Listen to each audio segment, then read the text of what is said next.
What's up? What's up? It's the Arthur Moats Experience with Deke. I'm Arthur Moats, and that's my main man, Deke. What's good, bro? Man, enjoying life, baby. It's a beautiful summer day. School officially over for the children in the Moats household. So it's been good. A little hectic, but good. You know? Okay. Yes, indeed, man. And I love the duality of us. Whereas, I'm in here dressed like it's summertime. I got this is my first tank top appearance, I believe, on the show.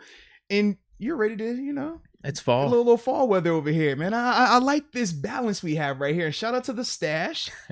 I noticed that over the weekend, man. You had a wedding, right? Yeah, you had the wedding. I dropped the stash. Okay, I see you, Deke. I see you, baby. I like it. A lot of compliments on the stash. A lot of compliments. Yeah. A lot of people are noticing. I think it's the summer vibe. I told you, summer stash, so I'm going to be sticking with it. Got the, you know what? I do got a tank top on, but I got the pit jersey. I got the flannel. I got the flannel over top. This is a little Carl Krauser. Okay. Held a pit back in the day. He was throwing up the X before Des Bryant, actually. Hey, Des Bryant stole it off him. So let's go. Yeah, it's a good day. I like that, man. I like that. And Donald Copeland, man, shout out to you. This was actually before we even started.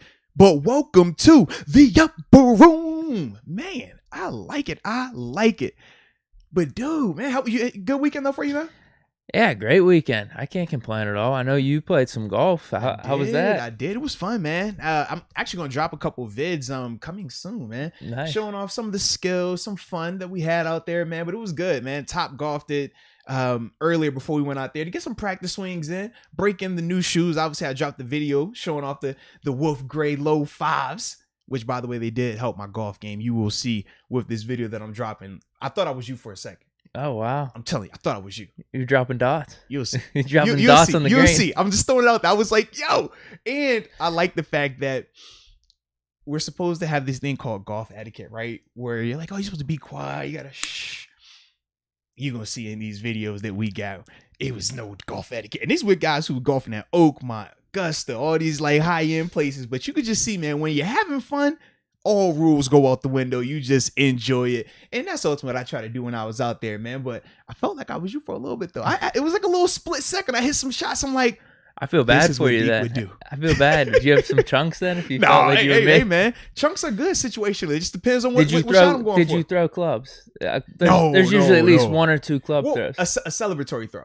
Okay. I might have had a celebratory throw in there, but it was still cool, though. It was a vibe, So yeah, it was fun though, man. Shout out to the golfers out there, man. I'm tapping into that just a little bit. I'm not full because you were going to be Rory, right? No, you know what? I made a claim. I made another claim actually. You got another claim on top of the claim? Because that was a big claim the first go around. I didn't know you had a claim on top of a claim. All right. I said, you know what? Screw McElroy swing. I'm swinging the golf club like Deke. That's the only way I know how to. I'm not trying to be anyone else out there. There are some things I learned just from watching his swing, some other pro players swing, whenever I videoed my swing compared to theirs. Yeah. But at the end of the day, I don't care. I'm swinging it like me.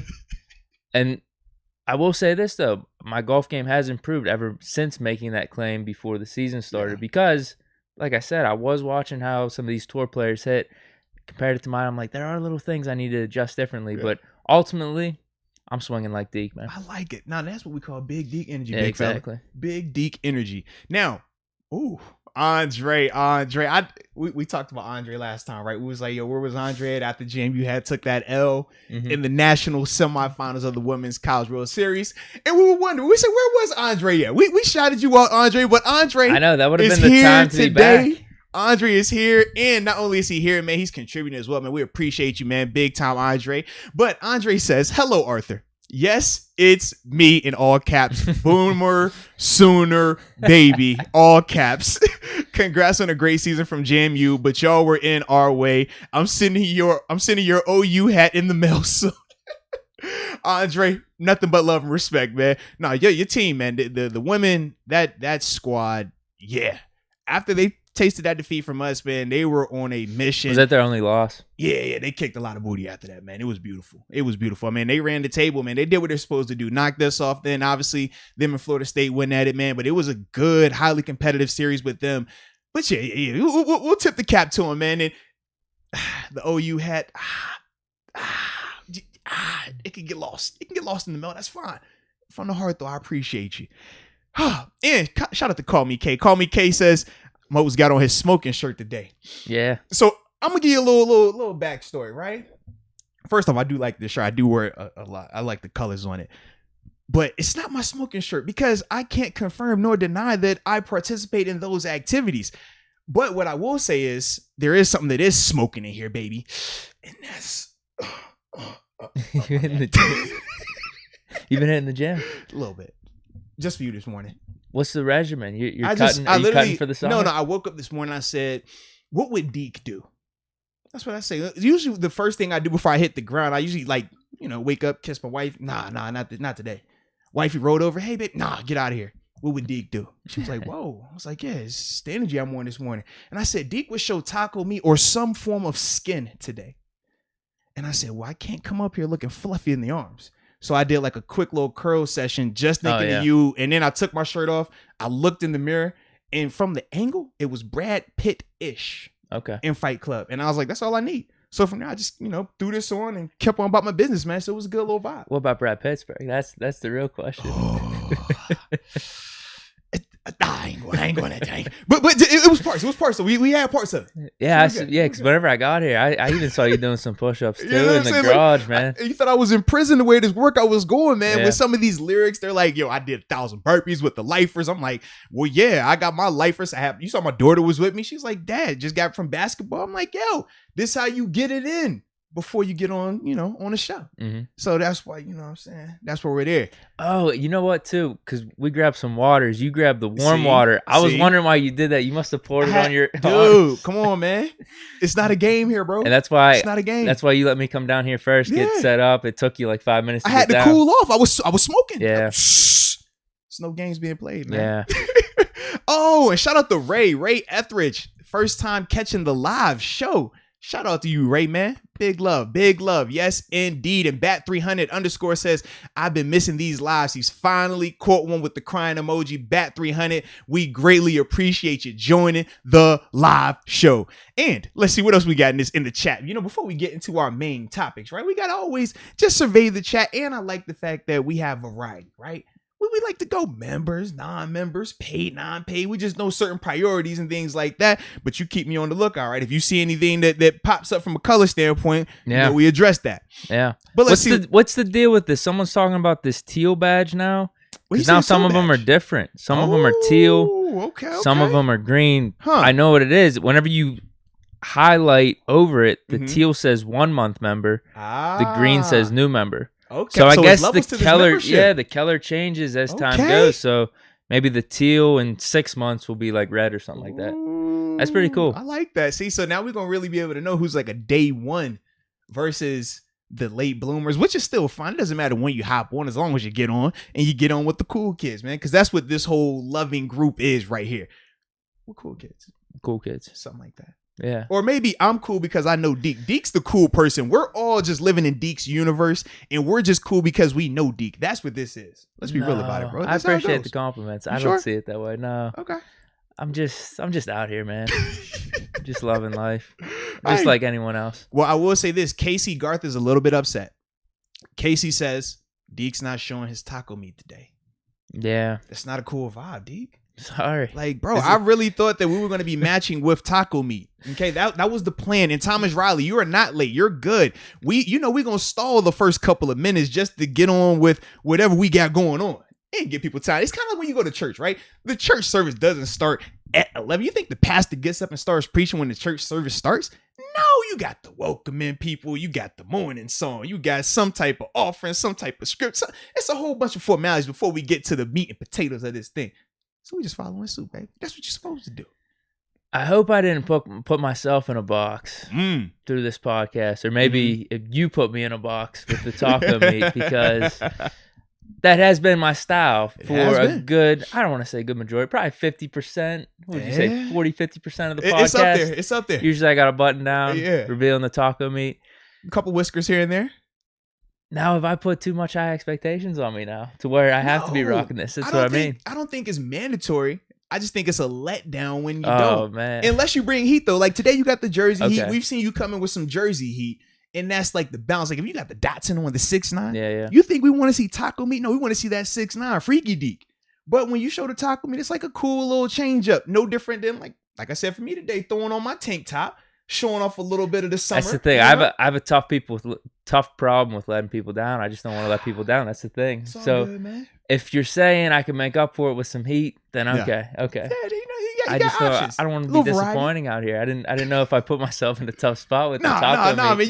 You good. where it's like too much of an expectation now. Where every time I got to be rocking it. Right. Well, I mean, you could be like McAfee. Every time I look at McAfee, he always has a tank top on. Yeah. See, so you're not all the way in that box just yet. You're good, bro. You're Okay. good, man. Okay. As long as I got heat, then. Yeah, you're good. And Barilla 92, man. So, this is where the Till badge came Carl up, Krauser, man. that's right. Yeah, man. Barilla 92 says, peep that Till badge, baby. OG member, a founding member, if you will. Founding. Also hit the like button. Yo, I like a founding member. I like where this is going, man. Yeah. I like where this is going. Wait, he's saying founding member. He's a founding member. Does that mean basically he was one of the first to sign up Yes. for the upper room? Yeah, Or one of the first to sign up for the upper room. okay, because Yeah. I was gonna say if we could go back in time, like what was his first podcast he listened to? Oh. But if it's just upper room, then we won't. We won't. I think consider it's just that upper then. room. Yeah, because think about. I mean, you got the only podcast crew that would have been about a year ahead of the YouTube crew because we weren't even posting podcasts to YouTube just yet. I think we were. We were just doing the Initially full we weren't, though. podcast. I think I yeah, think it was. we were only doing audio, But it wasn't Yeah. for two. I think it was a couple months. Right. So that would be like, yeah, you would have really had to have been Yeah, on that's before what I'm anyone else. saying. Yeah. But we had the whole 2019 season on Yes. YouTube, correct? Mhm.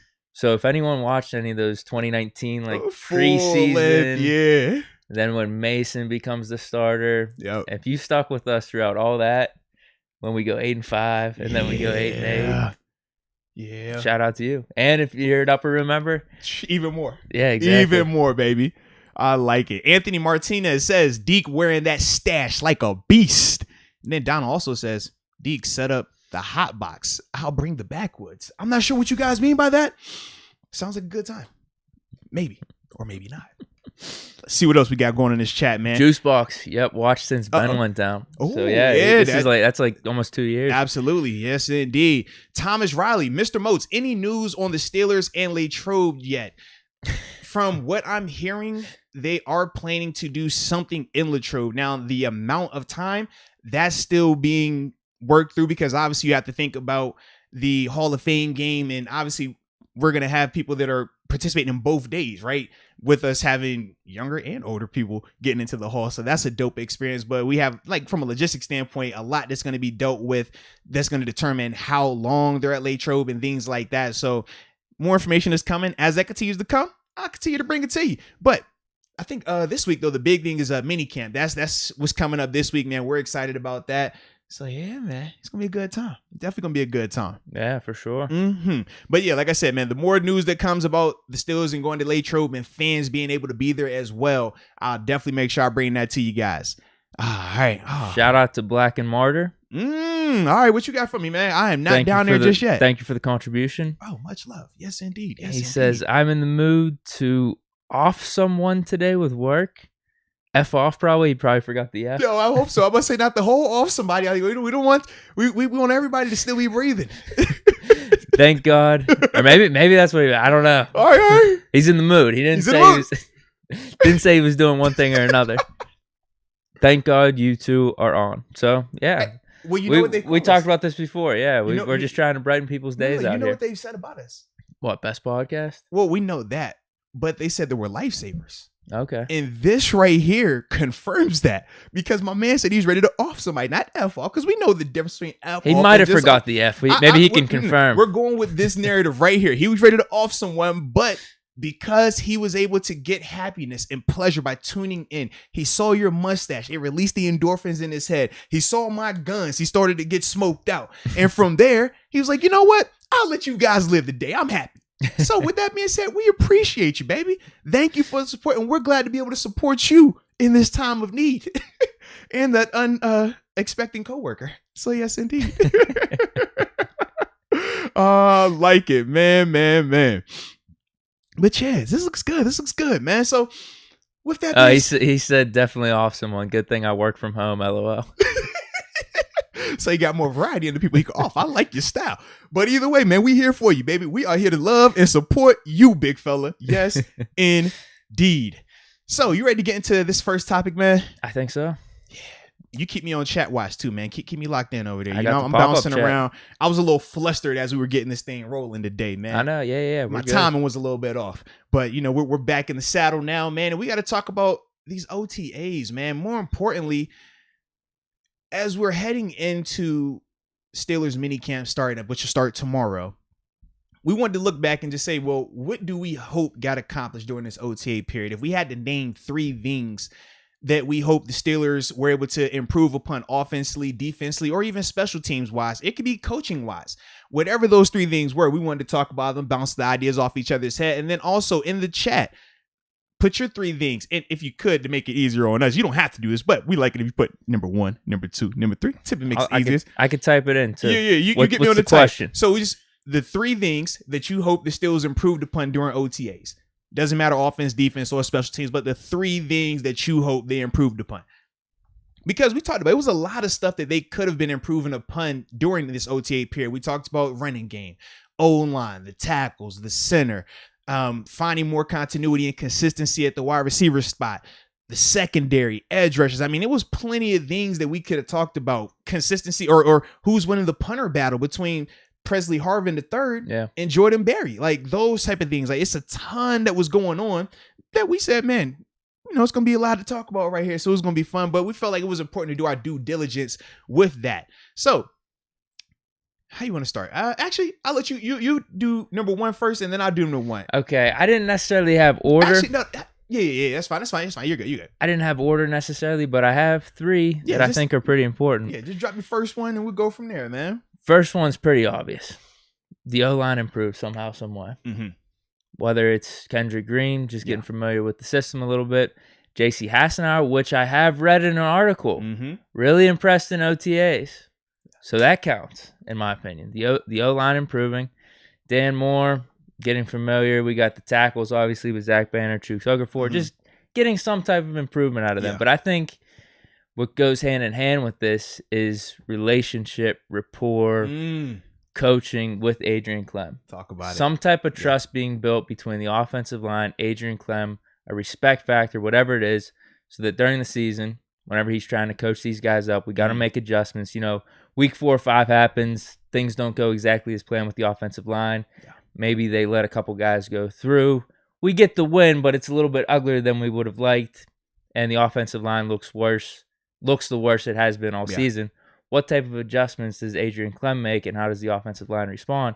I'm hoping that respect, that bond is built in the OTA. So just one, simply that. JC, Kendrick Green, Dan Moore, the tackles, all of them getting better. Well, actually, I also saw it was like 10 guys that impressed in OTAs. It was an article. I think Rashad Coward was in it too. Yes, I saw Coward. I saw it was Coward, Hassenauer, and it was another younger guy, like somebody that we weren't even expecting to be talked to. Oh, Balaj. That's who it was. Yes, it was Caleb Balaj. I was like, whoa, all right. And then they just shitted on Jalen Samuels. Yeah. We all thought Balaj would be the worst RB coming into this, but it's actually Jalen Samuels. Like, man. Why y'all doing Jalen like that, bro? It's crazy. Yeah. And we tried to come up here and show him a little love. And, man, they on my man hard right now. Yeah. He needs some preseason tape. Get some preseason tape, man. They'll forget all about everything that happened. So that's what I'm thinking. Just get better on the offensive line a little bit. Maybe they learn I don't know if it's going to be a new system that Clem's teaching. Although he is teaching, he's going to be teaching more of a new technique. Yeah, right? more of a 3-point stance versus the 2-point stance that we've seen the past 2 to 3 years. The O-line predominantly lining up in. So, yeah. But I think it's mainly going to be the trust between the offensive line and Adrian Clem. If there's a respect that's being built in the OTAs right now, on top of just getting technically better, that's all we need. I like that, man. I got that. Like I said, I didn't have him ranked. That probably should be number 1. Though. Well, I was actually going to say that's really good for the number, like just name the first name, because a lot of people in the chat obviously are agreeing. They say O-line in general. That's what Call Me K says. Then Destin versus the World, he says run game. A lot of O-line run game topics popping up in terms of the top 3 things. NFK Gaming says O-line chemistry. That's what you were talking about as well, especially with Adrian Clem being the new coach of that group. the chemistry has to be from him to the players and then from the players and let that disperse through themselves as well. So it's a lot that's going to be pertaining to that chemistry element. And this is the time when you build that. This is the time where you're able to get that chemistry. Coach Tomlin, he was always and still is to this day very big on chemistry, morale, that bond. I mean, I've said this before, but he'll cancel an OTA practice and will take the team, full team, to Dave and Buster's or to a bowling alley or some type of team bonding activity where you have to ride with another player. You have to sit there. You don't have a technology out there. You're just chilling with whoever the group is and you interact, you talk, and you build that rapport. And that ultimately helps with that chemistry that we've been talking about. So I definitely like that a lot.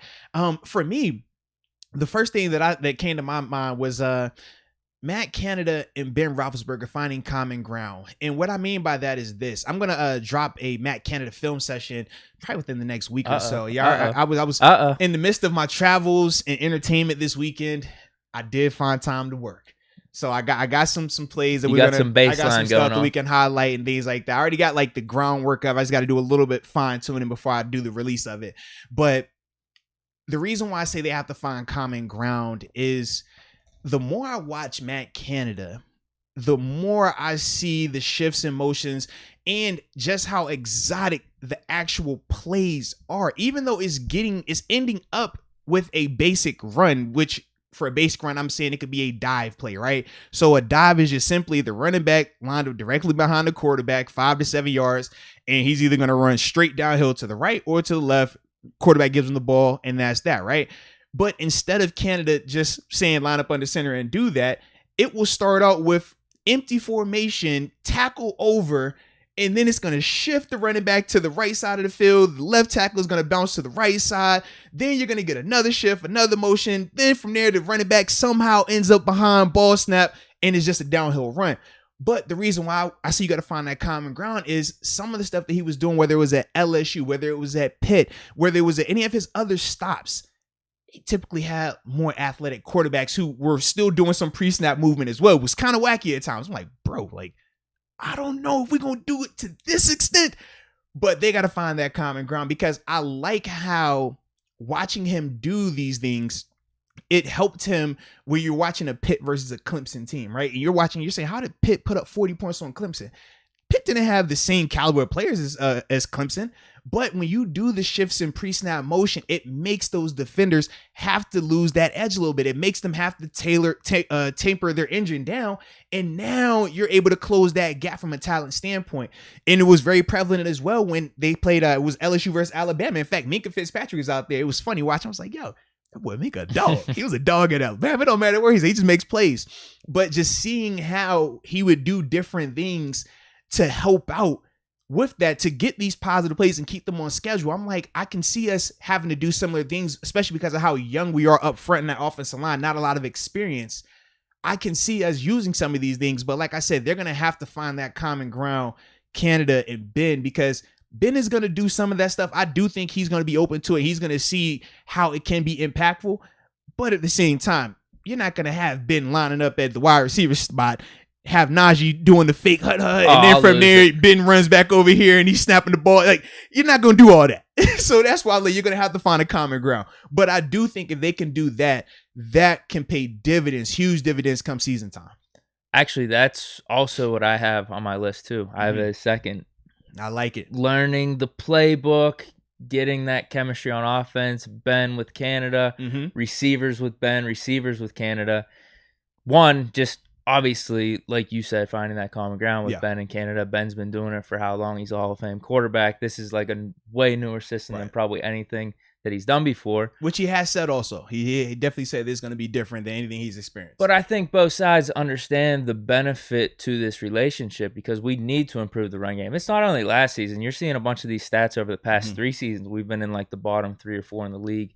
So if this system that Matt Canada is bringing to the table is supposed to be the cure-all to fix the running game, Ben's got to listen. Like, the offense got to listen. We got to be able to be open to this type of stuff. And he's said that. He's like, you know what, I'm all in and learning the play. But I don't know if he said that, but I've heard other teammates saying, like, Ben seems to be really studying the playbook. Ben, this would have been when he did that interview. We came here and talked about some of the comments he made. Excuse me. But I was actually able to hear, remember I was saying the audio part of it because one of the stations I was on, and he did say that part. He was like, even though it's crazy, it's something I've never experienced, he was like, I'm completely open to it because I see the benefits of it. He was like, but it's kind of like learning a foreign language right now because he's never experienced it. And you think about the coordinators that he's had here, a lot of them have been similar. You know, even when you go from Haley to Randy Fichtner, even though probably so much of Fichtner's came from Haley. Exactly. And that was the thing because Fichtner was the QB coach under Haley. So it was still a ton of continuity there.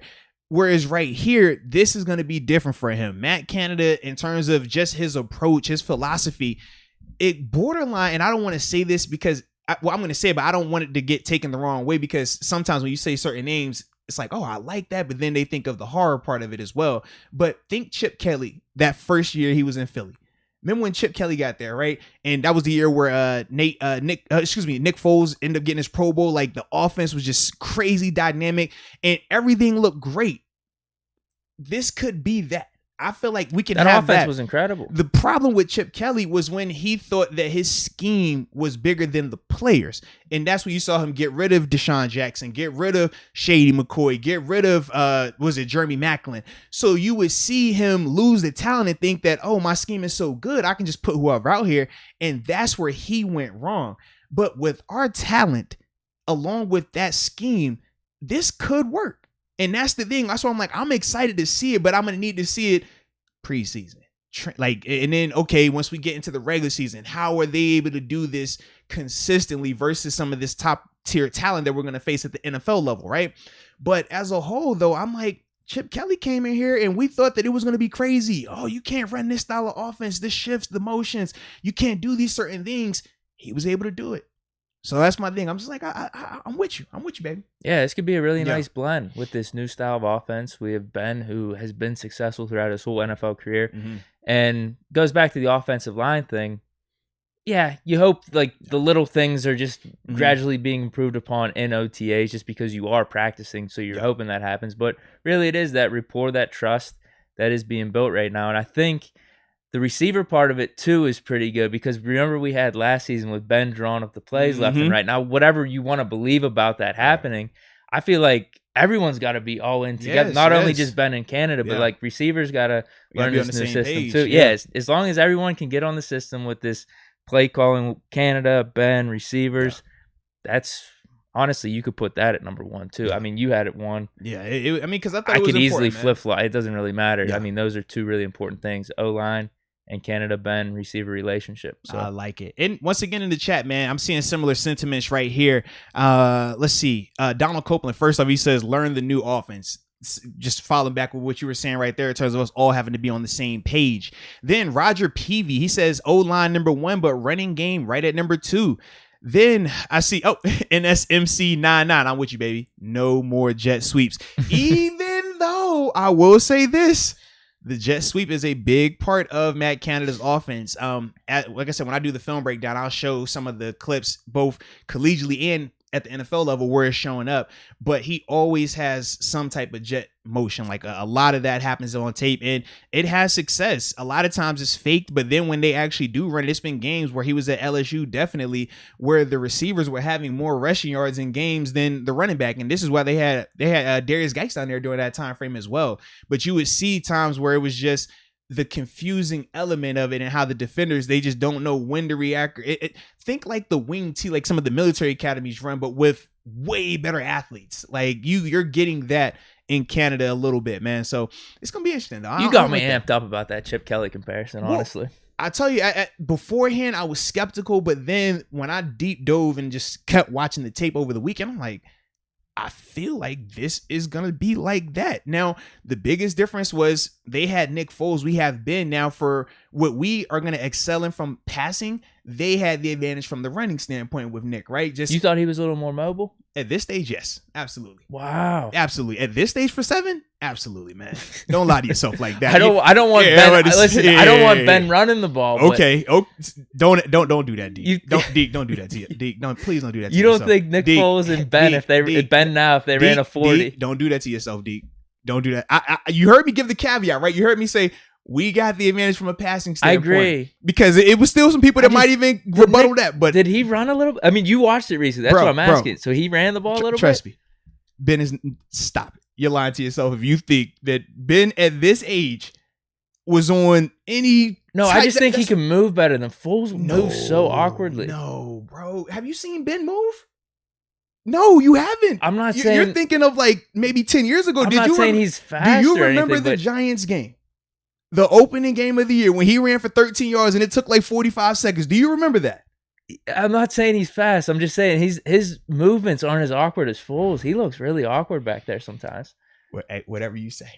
I mean, it's people that say Haskins is slow, and I'm like, bro, for a fact, no, he's not slow. But the same way you just made that comment about Foles, it's people that think Big Ben is faster than Dwayne Haskins right now. No, I'm just asking. All I'm saying. So you really thought he was not a debate? Okay, from my perspective, not a debate, bro. Oh no, I just want to know because I actually think, man, maybe 10 years ago you could throw Ben, but you're trying to think of Ben back then. We're talking Ben today in June 14th, 2021. Versus what Nick Foles was doing. That's what I mean. Then. Maybe I'm thinking so much of Foles with the Bears or with Jacksonville. He looks like a statue. Like he doesn't look like he can move almost. So maybe he was a lot faster back then. You know what I mean? But have you seen Ben run last year? Did you see what he looked like last year? Regardless of the knee, because some people brought up the knee, if it was hurt or not. Either way, have you seen my men move like in the pocket throwing the ball? Cool, I'm with you. I don't want him running. Him moving like no. That ain't. That's what. Here's my point. Here's why I'm asking it is because did they do any design runs for Foles? Situationally, yes, but Chip Kelly, remember his offense was still more zone read based, whereas with Canada, he's gonna do a lot of smoke and mirrors, but he's still gonna give you more of your traditional style runs. So it flirts with Chip Kelly, but which is what we want with Harris. They have McCoy. It's different. So.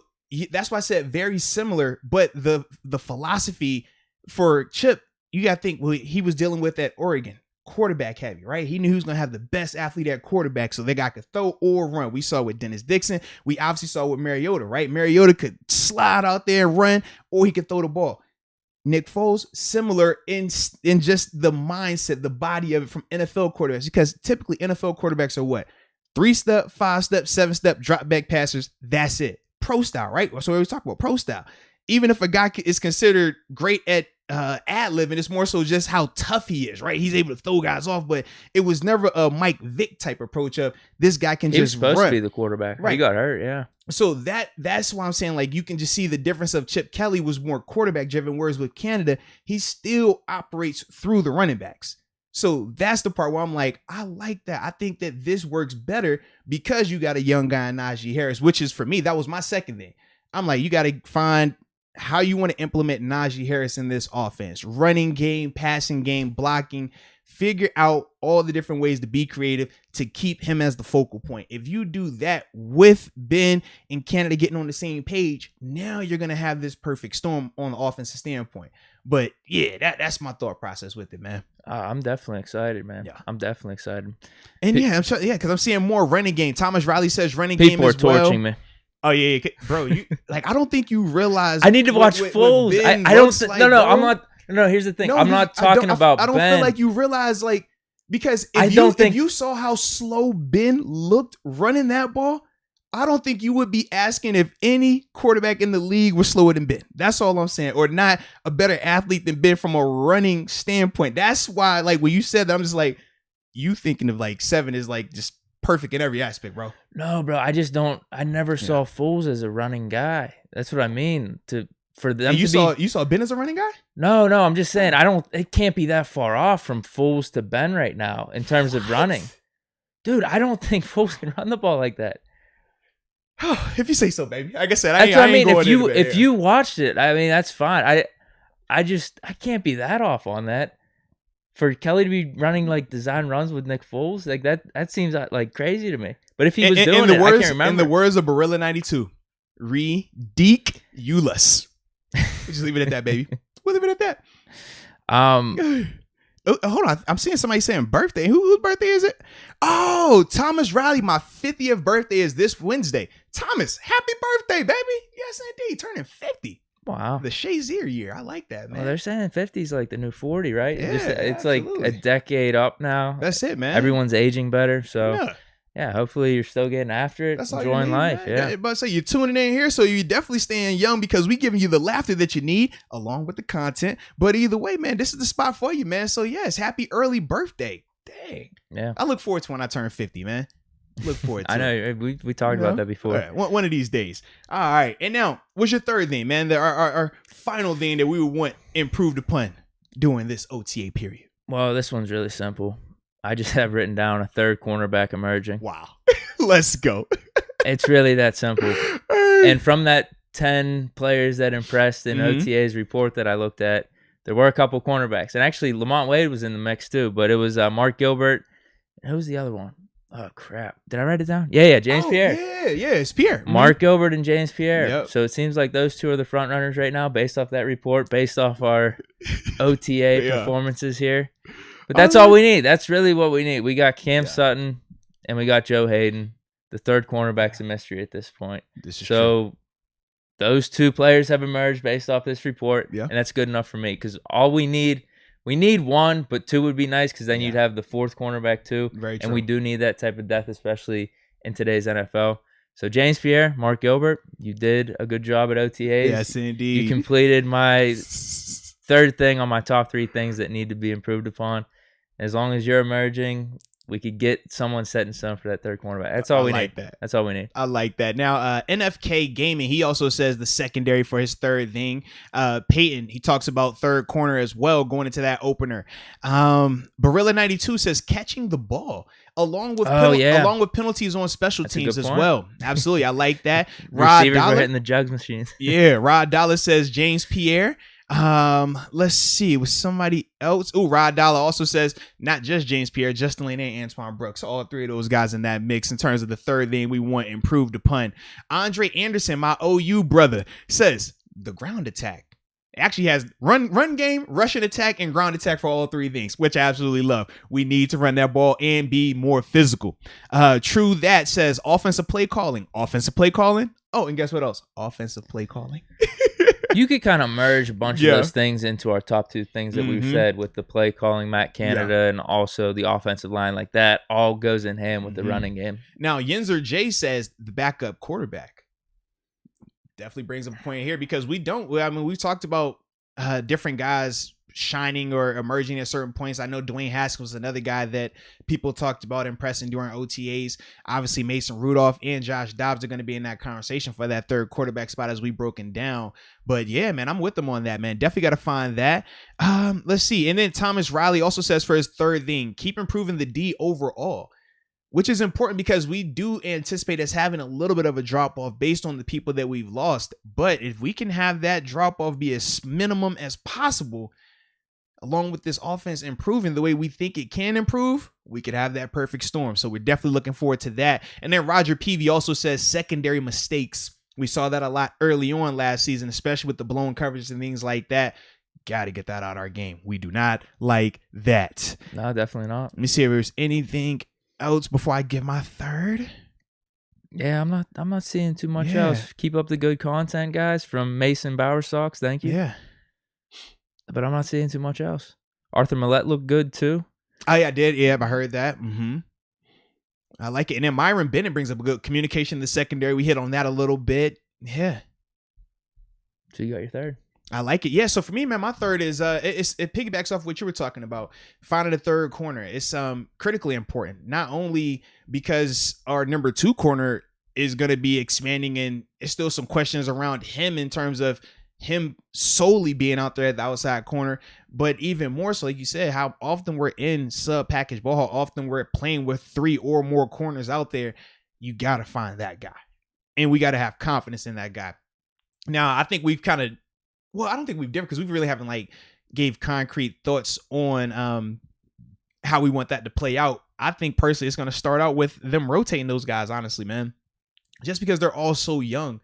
Not Cam Sutton. I'm talking about James Pierre, Justin Lane, Antoine Brooks, Mark Gilbert. I think that whoever emerges in week 1, I do think we're going to see multiple guys be used early on until somebody just officially takes that by the reins and say, hey, man, this is my spot. And you're not going to get that necessarily in training camp. You're not going to get that all the way in preseason. That happens in game. That happens building trust when you can see this guy constantly making play after play.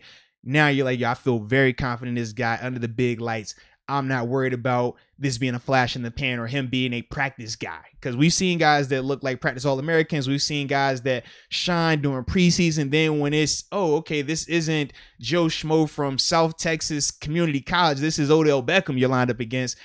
Guys, you know, some guys, they get the deer in the headlight looking. You can tell he's like, oh, man. And that's when you get nervous. Another thing I forgot to bring up, because of the timing with OTAs, if we see some of these dudes starting to step up, like they said in this article, Mark Gilbert, James Pierre, if the coaches see this improvement, or at least see that, hey, I think we can roll with these guys, that means we don't have to sign a cornerback then. Very so I true. think that's why this is also important too with the OTAs timeline. Very true, man. Very true. And like I said, because all of that is going to be happening within the next week. Or the next couple of weeks, since, like I said, minicamp will end this Thursday. Once that happens, that's when the team will go back, evaluate all this tape from these players, and obviously tune into our show and listen to our opinions because they know we got the most valid opinion out there. But after they done doing all their research and homework, then they're going to decide, all right, which one of those guys they want to keep, or if they should go shopping in terms of Richard Sherman, Morgan Moses, those type of guys, right? We've been talking about their names. Malik Hooker is another guy. We've talked about these guys. Some of these guys have come in and taken visits as well. Once minicamp is over, those next couple of weeks prior to training camp starting is when we could see that type of movement happening. And that will solely be based on how these guys perform during OTAs and during minicamp. So stay tuned. Now, I don't know if this is completely a stretch. You talked about rotating the cornerbacks a little bit. With Mark Gilbert, who I think both of us were pretty high on, he seems more like an outside cornerback. Could that mean if we're rotating him? Now, this is why it seems like a stretch, just because he's an undrafted free agent, but we saw what he did in college where he could be a second or third round talent. If that was the case, outside of all the injuries, is that too crazy for him to maybe step in for maybe 10, 11, 12 plays if we're doing this rotation thing where he's outside, we bump Cam Sutton back in the inside? No, I don't think it's out of there. I think it's more so if he shows that he can handle it, yeah, you go with that, because this is the thing that's unique about Cam Sutton. Cam Sutton, we love his play. We're confident in his play from a slot corner standpoint. It's only been, I think, 2, maybe 3 games total where he's played predominantly outside. But even in those games, he would still bump into slot corner on possession downs. So it's no guarantee that he can even be the guy snap in and snap out over 17 weeks. So that's why I'm saying, like, Mark Gilbert is definitely going to be in that conversation. If Mark shows that he could be the better outside corner, he could be the outside corner. And then Cam will go back to being the predominantly slot guy. Like, the money that they paid to him, it shows the flexibility that they have like that. It's like, hey, we respect you. We're confident. We know you can do this.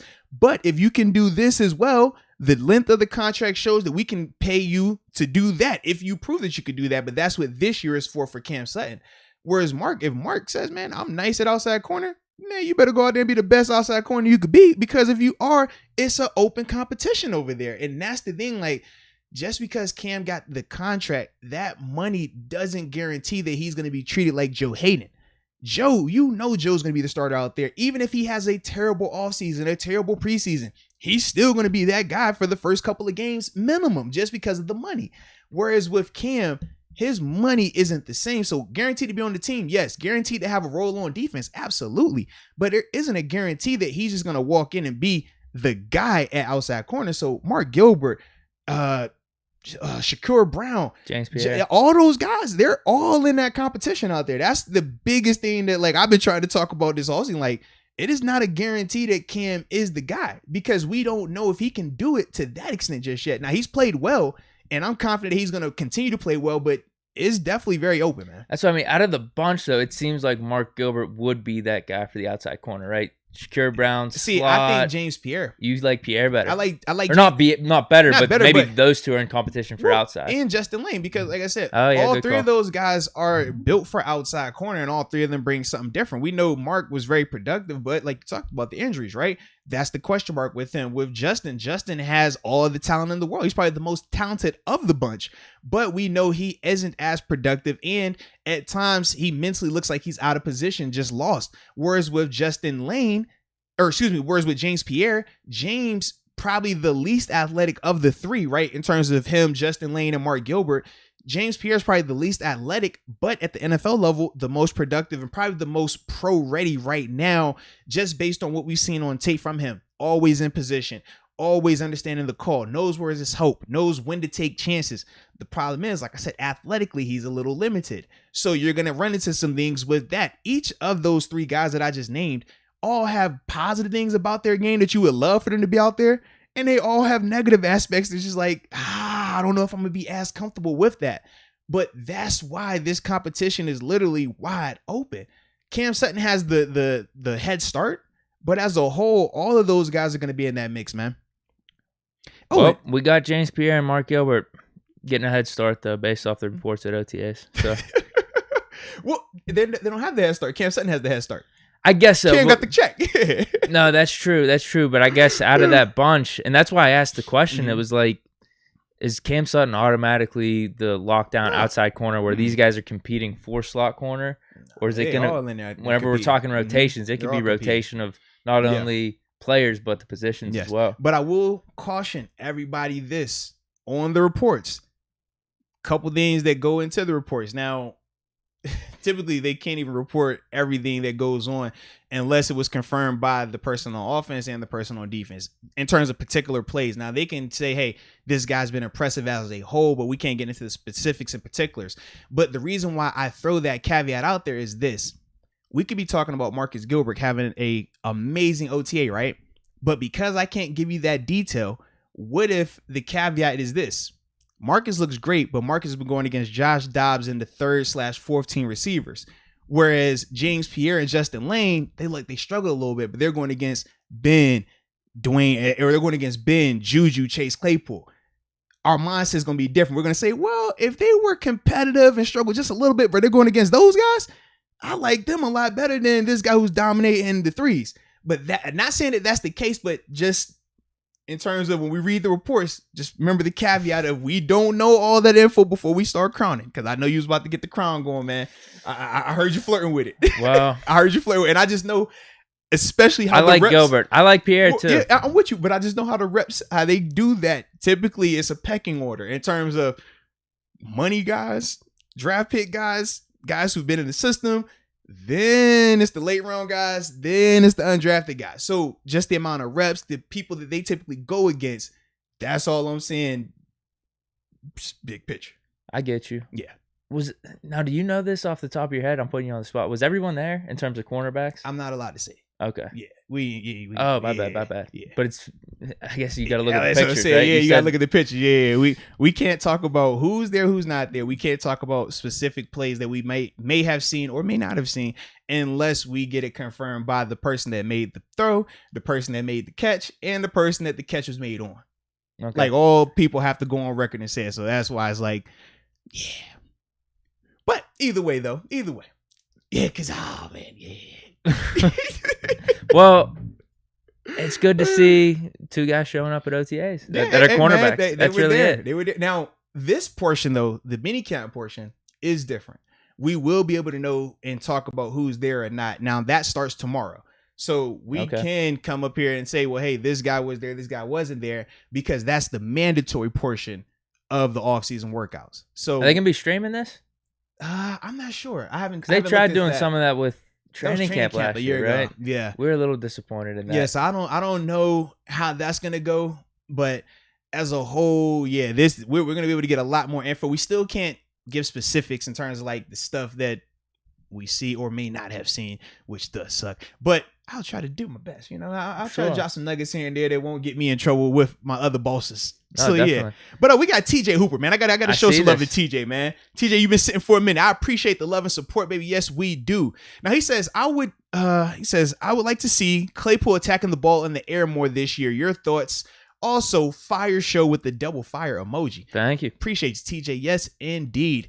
Yeah, for a fact, Claypool definitely can work on that, being more consistent from a hand standpoint. He didn't have the big drop issues like Deontay or like Ebron, but we did see some where we were like, man, you got to catch that right there. Those are passes that should be caught.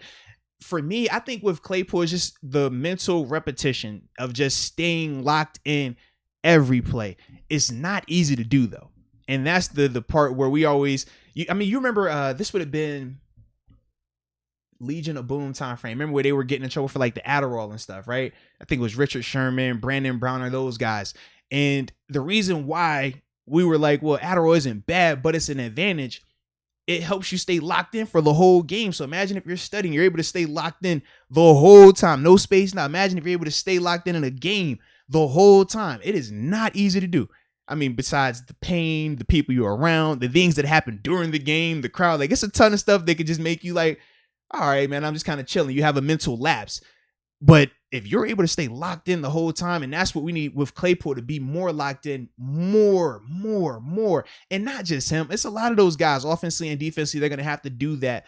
But the more you're able to do that, the better they typically play. Because now you don't have to worry about him making a mistake just because it was a lapse in judgment. We talked about with Deontay, it wasn't like he forgot how to catch. It was just at times he was so thinking about this and this that he's forgetting this part. The next juke or something. Right. So that's the part where you're like mentally just staying focused and going through your checklist every single time. Even if it is boring, even if it is repetitive and mundane, you still have to do it so you can be that player that we hope that you could be more consistently. But TJ, we definitely appreciate that. Was a good question right there, man. That's a good point you brought up, because I remember coming in and talking about in the podcast, there was nothing that really stood out with Claypool with the drops where it was like wide open passing stuff. But there was one. I remember the one in the Cowboys game. Like it was up for grabs, contested catch. Yeah. It hit him in the hands. It's like, it was a couple. We're not expecting you to catch it, but bro, that'd be nice. It'd be nice if you came down with it. We said that's the difference though between you just being a guy at receiver and being one of these top tier guys. The top tier guys make these catches, and it's not like we don't feel like you can be in that conversation. In fact, it's the contrary. And that's why we expect you to catch these passes, because we've seen you do it before. And we know, man, you can go up there and jump ball catches as well. You can make these one hand spectacular grabs as well, but you just got to be more fundamental. If you got that part, then you're fine.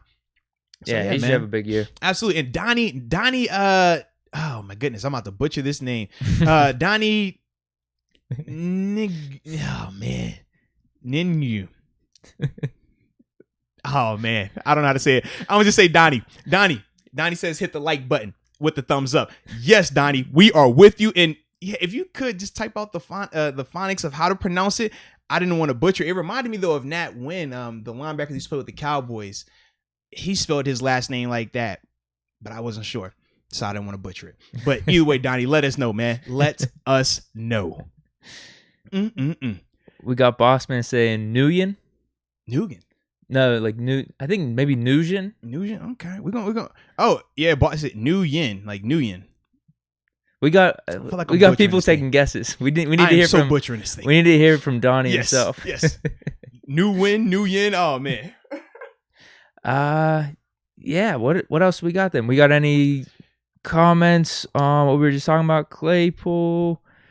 Let's see, because it's like currently up. You know how they got that little delay going on over here. Claypool fell in love with trying to draw the PI. A couple passes could have been caught if not looking for the penalty. He does bring up a point. He does bring up a point, because we did have a little run where that's how we would move the ball. You remember that? Where we weren't necessarily connecting on the deep passes, but because we were able to draw the pass interference penalties, that really helped us out. So, yeah. Donald Copeland, Claypool got to relax on the gloating, make your presence felt, not heard. All right, I can see that as well. And then we both had moments at the end of the year where we felt like the talking was becoming more prevalent than the actual productivity at times. So yeah, I can see that. And the finger pointing, not gonna lie, kind of funny, but it's like, bro, yeah, you can't finger point with 0 catches. You can't be doing this. 0 catches and you're the guy doing this. It's not a good look, man. Oh, so Donnie says it's Nguyen or win. Okay. Okay. Bossman was right then. Yeah, there we go. I like that right there, man. So yes, we appreciate the clarification on that. Nguyen. All right. I like it. So we're good with that right there, man. But before we switch to this next topic, we do have an announcement we got to make too, man. What's good? What's good? Yeah. I know y'all thought we was about to talk about shaving. Now we ain't doing that this time. But no, this is something fun that's coming up. The Legends of Pittsburgh cruise. So obviously I do this, the past 4 years now I've been going on the cruise, man. It's a ton of fun. Always a blast though, man. We call it the official Black and Gold Tailgate of the Sea, or at sea. Man, we're at least 20 plus current and former Pittsburgh Steelers. This year is going to be obviously Devin Bush going to be out there. Zach Banner is going to be there. Yours truly will be in attendance as well with the fam, man. Always a good time. And this year the cruise is actually going to, it's leaving out of Miami. It's making stops in the Virgin Islands, a couple stops there, and it's going to hit the Bahamas, K. But why am I talking about this, man? Why am I talking about this? Because there are it's a sweepstakes going on right now, ladies and gentlemen. A sweepstakes to enter to win this epic experience, ladies and gentlemen, for two. Okay, we're doing a sweepstakes where we're giving away 2 tickets for this cruise. It's a dope vibe. But we're gonna make the announcement on Friday.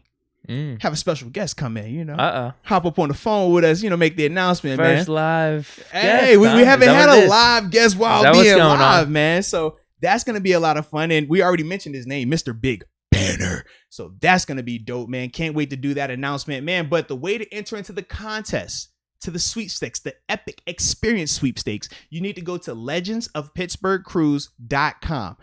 Costs you 0 money to enter into it. All right. legendsofpittsburghcruise.com. Go up there. All the information is there to enter into the epic experience sweepstakes. All right. And like I said, I'll be making the announcement with my man, Zach Banner, right here live on the show, man, this Friday. All right. So you don't want to miss that. Make sure you tune in. And yeah, hopefully I'll be seeing you guys on this cruise because I love cruising. I love being at the sea, and I love my black and gold fans. So you can't go wrong with that, baby. So once again, it's legendsofpittsburghcruise.com. All right. Now back to regular scheduled programming. Yeah. It sounds great. Well, man. It's gonna be Friday's gonna be even exciting. Zach Banner making his second appearance on the show. Anytime Banner comes on the show, it's a movie. It's crazy.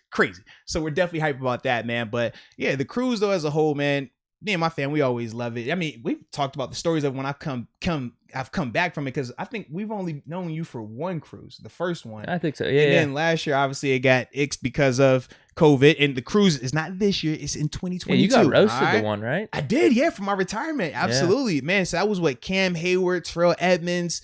Who else was in there? Charlie Batch. It was a good amount of us in there that year as well, man, in terms of younger guys. And then you had the older group. You had John Cole was out there. Joe Green has made appearances on these cruises before. Who else has been up here recently? Man, Tunch Ilkin, Craig Wolfley. Man, it's always a ton of guys, man. Debo's been up there a couple times as well. Wow. We had young AB up there before, man. Wow. It's some guys that man, you never know who's gonna pop on the cruise. But it's always a blast, man. And it's family friendly too. So you got the younger crowd, you got the older crowd, but either way, it's always a ton of fun. So I'm awesome. looking forward to it, man. Yeah, we're sure. going to get you out there one of these times too, man. It's up to you, man. Get you back at the water, man. Taco meat Deke abroad.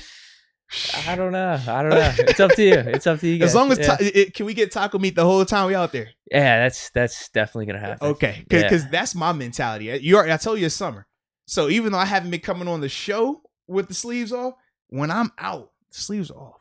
Okay, it's that time of year, So I'm about to start showing off a little here. Okay, one of these days. Okay, one of these days. Have you before? That's what I mean. Is this like a big step for you? You a little nervous? On camera, yes. Okay. But this is no different on camera. This is my first time being up here with a tank top. It was weird. Like this whole time, I kept thinking to myself, like, we rocked a couple jerseys last year, but now the live, I guess, is what you're saying. Yeah, never on a live. That's what I'm saying. Like, I've worn the jerseys. I don't care about that. But like, it's weird. Every once in a while, you're like, oh, I'm live. I can't have this on. But then I'm like, why can't I? Yeah. Especially when they smoked out. Gotta have a little smoke session with these things. So yeah, man. Yeah. So we're good. But that's that. So like I said, legendsofpittsburghcruise.com. Now back to the regular scheduled programming. We got Juan. Is Juan in here again? Juan Rangel. Shout out to Juan. He says, Claypool need to send me a signed jersey. LOL. I'm with you, Juan. Juan, Claypool does need to see you. I'm going to try to bump into him sometime in the near future. And when I do, I'm going to tell him, say, listen, man, you don't know Juan, but Juan knows you. And Juan says you need to send him a signed jersey. If you want one, you could just put your address in the chat along with your social security and your phone number, and I can. No, don't do. I'll mess with you. Don't do that. That would be funny though. Yeah, Claypool would know you'd really want the jersey. You know, you'd be able to risk all of your information just for the jersey. Anything for the jersey, right? Anything for the jersey. So yeah, and now it looks like the chat has caught up with the people that were up here. Oh yeah, because I see some cruise thing going on. And yes, Juicebox, you can buy a ticket if you don't win the sweepstakes. That information is up there as well. And various different codes in terms of you get this much off and that much off in terms of entering for just your regular cabins as well. But like we said on the show, when it's on our show, we don't talk about it if you got to pay for it at full price. We're only talking when it's some type of sweepstakes where it's a giveaway, like right here, 2 free tickets. Or we got promo codes. So that's the caveat, all right? So that's why you always got to come to us first before you do that, all right? Yeah, just trying to help you out. Absolutely. But if you want, you could just give me your credit card information. Just type it in here in the 3-digit code in the billing zip, and I'll see what happens. Don't do that for real. I'm scared y'all might really don't put that in there. You just never know. You never know. And I don't want to get in trouble for that. YouTube will hit us with you can't put this in the community. What are you doing? Yeah. YouTube don't play. Yeah, definitely. But yeah, so next thing we got to talk about though, man. Yeah, what do we got? We had some rankings, man. But more importantly, man, we know what we're going to do with this session here. Well, actually, no. They might be good today. Nah, we still going to bash them. It's our daily PFF bash session. I told y'all this a week ago when we first brought this up. I said our next 3 episodes, we're going to have PFF content. Sure enough, they did it again, man. So we're doing the edge rusher ranking. Yeah, top 32 edge rushers in the NFL. There's a few things they did on this list. Let's talk about it, baby. You want me just to list them off then? Yes. I'm trusting you to just read it as accurate. Do you want me to go? You want me to go just fastest? Yeah. Do you want me to go all the way down to 32? Because there is a name. It is. Oh, have you checked them out? Like just briefly? I looked at it. Yeah, go ahead. Read there's a name down below that could get you heated too a little bit. Okay. So I think we should just list them all. Give us 1 to 32 first. Maybe. Yeah, I'll do that. I'll just do that. Mm-hmm. All right. Number 1, Khalil Mack. Number 2, T.J. Watt. Number 3, Joey Bosa. Number 4, Myles Garrett. Number 5, Nick Bosa. Number 6, Cameron Jordan. Number 7, DeMarcus Lawrence. Number 8, Chase Young. Number 9, Shaq Barrett. Number 10, Danielle Hunter. Number 11, Von Miller. Number 12, J.J. Watt. 13, Zadarius Smith. 14, Brandon Graham. 15, Jerry Hughes. 16, Chandler Jones. 17, Montez Sweat. 18, Carl Lawson. 19, Brian Burns. 20, Jadeveon Clowney. 21, Eric Armstead. 22, Bradley Chubb. 23, Trey Flowers. Number 24, Yannick Ngakoue. Okay. 25, Melvin Ingram, free agent. This is true. At 25. 26, Marcus Davenport. 27, Bud Dupree. Oh, what? All right, that's the name. I'm not interrupting. Keep going. That's what I was talking about. 28, Leonard Floyd. 29, Trey Hendrickson. 30, Josh Allen. 31, Matt Judon. And 32, Clelin Ferrell. So that's the top 32. But at 27. Oh, that is gross. I know. So there's a few things with this list. 2 Steeler related. I got a few where I think they just have guys way too low and other guys way too high. I don't know where you want to start with this. Whew, man. Well, I guess I should ask this question. Am I still allowed to be outraged about Bud's ranking since he's technically not a Steeler anymore? Yeah. Once a Steeler, always a Steeler. Okay, and especially that's his most recent season too. So we're good. Okay. His last season, this ranking's based off his Steelers season. He's a part of that last group of guys that I'm very biased towards. Sure. Like, he's a part of that group. TJ's in that group. Anybody after that last class, it's like, all right, we brotherhood, but it's different. Like, these are guys I shared the locker room with. Bud all the way down there. Why? I don't understand that at all. Even with him coming off of an injury, he still showed that he was a very productive player. He showed that the year prior to that wasn't a fluke and things along that nature. wow. They have DeMarcus Lawrence at 7, so I think Bud Dupree should be higher than him. I like Brandon Graham a lot. I love his game. I think he's a very consistent player, but for him to be at 14 and Bud to be all the way at 27, Daniil Hunter didn't even play all last season. Jerry Hughes, Jerry, that's my guy, locker room buddy, man, side by side with it. But him at 15 and Bud all the way at 20, like that's. I'm saying I don't get it, man. I'm saying at least top 10. I don't get it. I feel like this is my thing.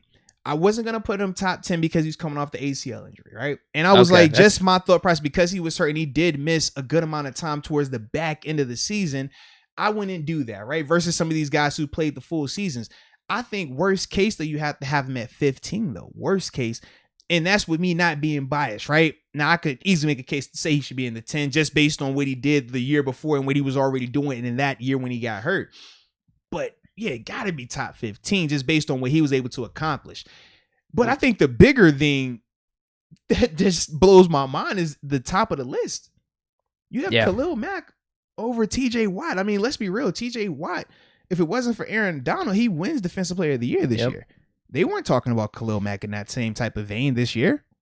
So when I look at that, this is once again where we have the issue with PFF, because I've caught on to what they do. This is what they have their ranking system, right? And we know that they'll do their grades and they stand by them. But this is why when they get to their rankings, they're always wacky, because you can't say that, oh, TJ is the best edge defender when you had on your grading system Khalil Mack with the higher grade, right? Yeah. Because then it shows a flaw in your system. So they're locked. We talked about you don't want to be locked in. They're locked into some of this because of how they grade it. Now, we could talk about the grading system and who's doing the grading, and that probably would improve and help them out a lot.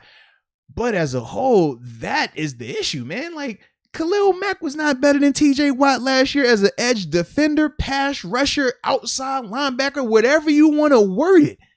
Khalil Mack was not better, and Khalil Mack is a beast. But let's be real, TJ Watt, these past 2 years, he's been visiting. He's not from here. He's from that planet over there where they just kick butt all day, every day. So to see that, I'm just like, how do you come up with this? Where's Khalil Mack? Like, I see you got the grade up here. Talk to me, man. What's the numbers looking like, man? What are we looking like over here? Because I know he didn't have more sacks than him. We know that. No. You want me to go just TJ Watt and Khalil Mack? Yeah, give me TJ and Khalil Mack to start it out first. Well, Khalil Mack even played one more game. He played in 16 games. TJ Watt took a break in week 16 against the Browns. So he only played 15. So in the 15 games, he has 15 sacks, which led the league. Khalil Mack had 9. So not even double digits. All right. No. Okay. And then whenever you look at QB hits, TJ Watt has 41. Khalil Mack has 13. Come on, bro. And then you go to tackles for loss. TJ Watt also led the league with 23. And I'm glad you brought up tackles for loss. Khalil Mack has 11. I'm glad you brought up tackles for loss because they were very clear in terms of edge defender. And that's why I was like, you know what? No, y'all didn't say pass rusher, because if it was pass rusher, that's the easy argument. TJ had the best numbers. He was the most productive in terms of sacks, QB hits, pressures. That speaks for itself. But I said, okay, y'all said defender. So you're talking most complete. You're saying that he can play the run, so he gets tackles for loss. He has a ton of tackles. He has to rush the passer. He has to hit the quarterback. And we also know he has to cover. Like, this makes zero sense to me, man. It does, because, like you said, with the coverage, 7 pass defense. Khalil Mack only had 3. He just had 1 more forced fumble. Both had an interception. Stats across the board are all pointing towards TJ. And now what's crazy, too, and I'm looking at this, not PFF, but the Pro Football Reference where you get the stats. They have this thing called AV at the end. It's called like approximate value. I don't know where they get this from, but it's supposed to just be a judge of everything you did the whole season and what your value is to the team. TJ's season last year was a 17, whereas in 2019 was a 14, which is crazy. So they're saying 2020 was better than 2019. But also, that 17 is head and shoulders above everyone else on that list. Like 17, the highest next one is Myles Garrett at 14. Wow. Everyone else is 13 and lower. Like, this makes zero sense to me, man. And I think your point about Aaron Donald, it's not like any of these other dudes outside of Myles Garrett, but then he fell off a little bit. We're in the conversation for Defensive Player of the Year. And the biggest reason for Donald is because of the position he plays. And we said, as football people, knowing how difficult it is to produce the type of numbers that Donald was producing from the interior D-line spot, it was like, that's why you can make that case. But we also felt that we know the NFL loves storylines, and to be able to say that they had a guy 3P, another 3-time Defensive Player of the Year, they wanted to do that as well. We know that. So we felt like that played into it. But outside of Donald, you're not going to tell me that there was a better defender, let alone edge defender, that was better than TJ Watt. I just don't see that. Now, you can make a case for a better pass rusher, or you could say just a better run defender. You can make those cases, but even then, we're still going to have great rebuttals with tape and productivity to back it. And just being healthy. It's Right. funny. Like, if I you just look don't through these understand. names that are on this list, like you could Mhm. go like Nick Bosa, Joey Bosa, Yep. like these dudes are probably like built just better than Mhm. TJ, are more naturally talented. Yes. These dudes are hurt left and right. And you look at the production, Mhm. it still doesn't even, it's not even close to TJ Yeah. Watt. And then also Ray Thomas and Mad 513 brought up about how often TJ gets held. You know the chokehold, we always see TJ, he's like this because the tackle has him like that, you know. We've seen that as well. So we know that also plays into it. And yes, Mad 513, the refs are blind. I don't trust referees unless I like the referee. But then again, how can you like the referees? Unless they're making calls for us, then we like them a lot. But either way, they do miss a ton of calls on TJ. But as a whole, man, to have a list dedicated to edge defenders and for TJ to not be number 1 in 2021, that's crazy. But this is why. Yeah. This is What's why, funny man. too, though, is I think they named Jesse Bates their number 1 safety. This is why all their lists are so confusing. They ranked him their number 1 safety, or had the highest Mhm. grade, but then they ranked him at 8 on their safeties list. It makes zero sense. But then man. this one, they're using the argument Yeah. he's the highest rated or graded in our system. It makes zero so sense. Khalil man. Mack's number 1. Yeah. What's funny too is one of the arguments against TJ Watt Mhm. is he has Bud Dupree across the room and Right, has I all the remember we help had on the that talk. defensive line and Mhm. stuff.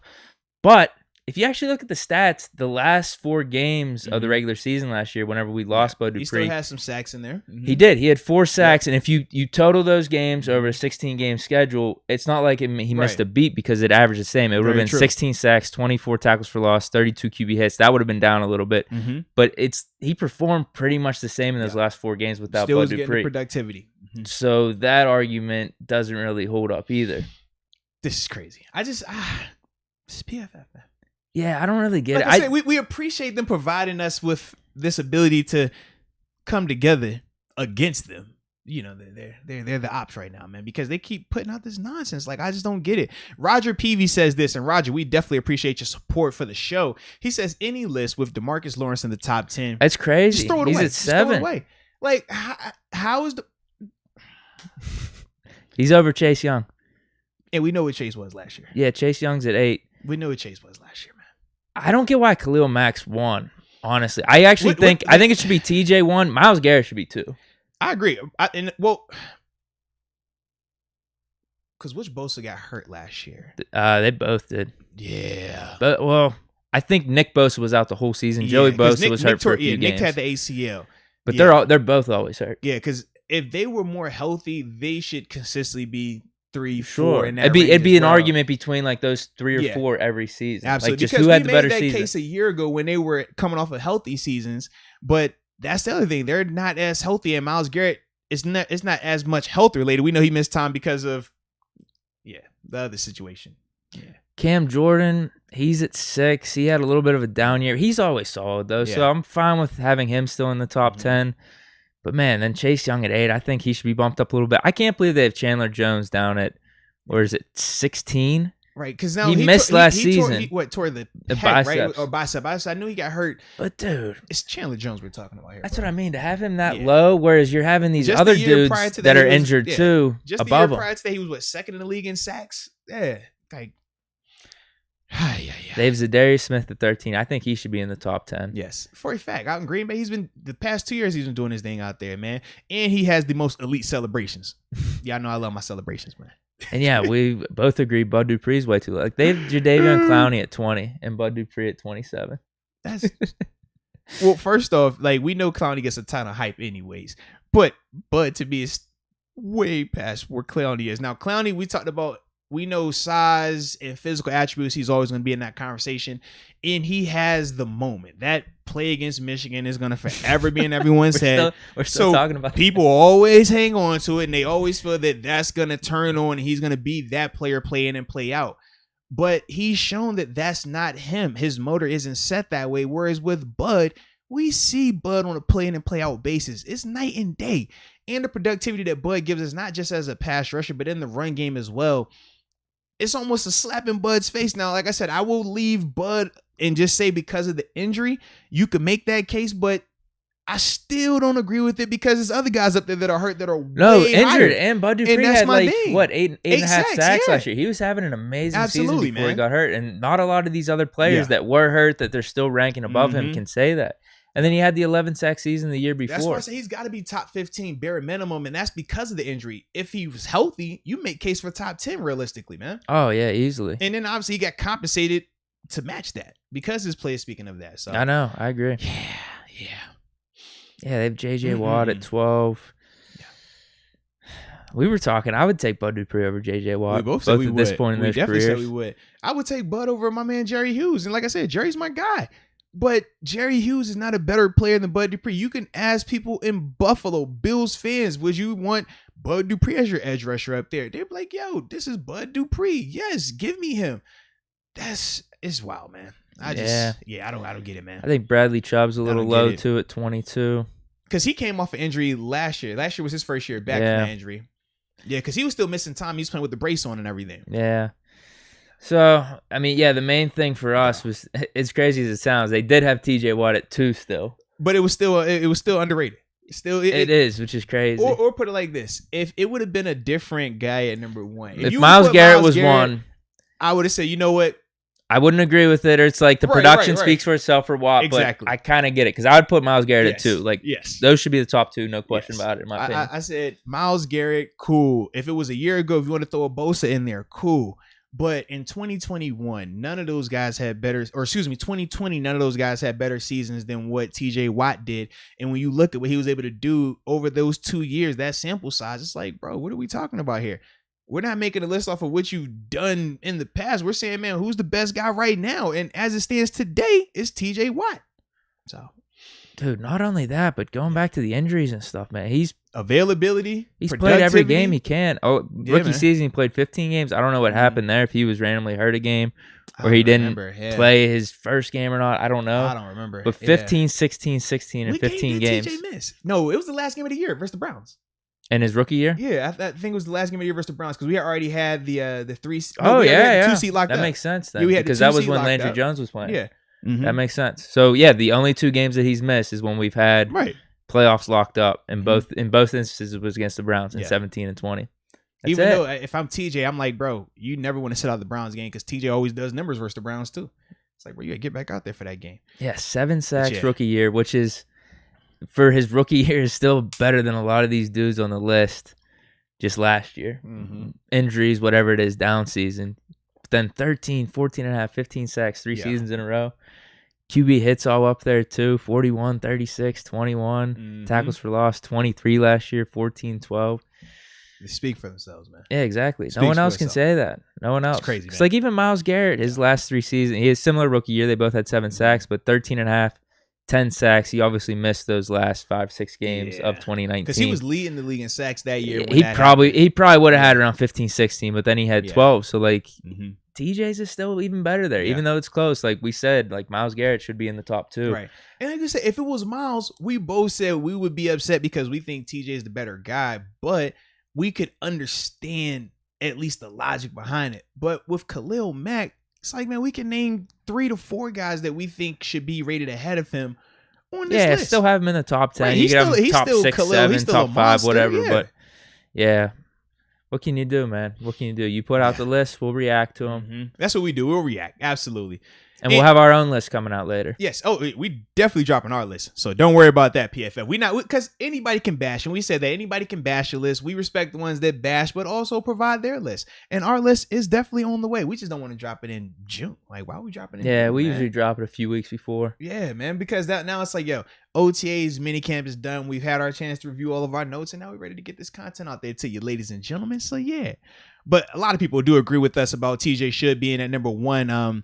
In the chat, Travion Sanders says TJ Watt the best in the game, should have won Defensive Player of the Year a year ago. Let's see what else we had going on in here.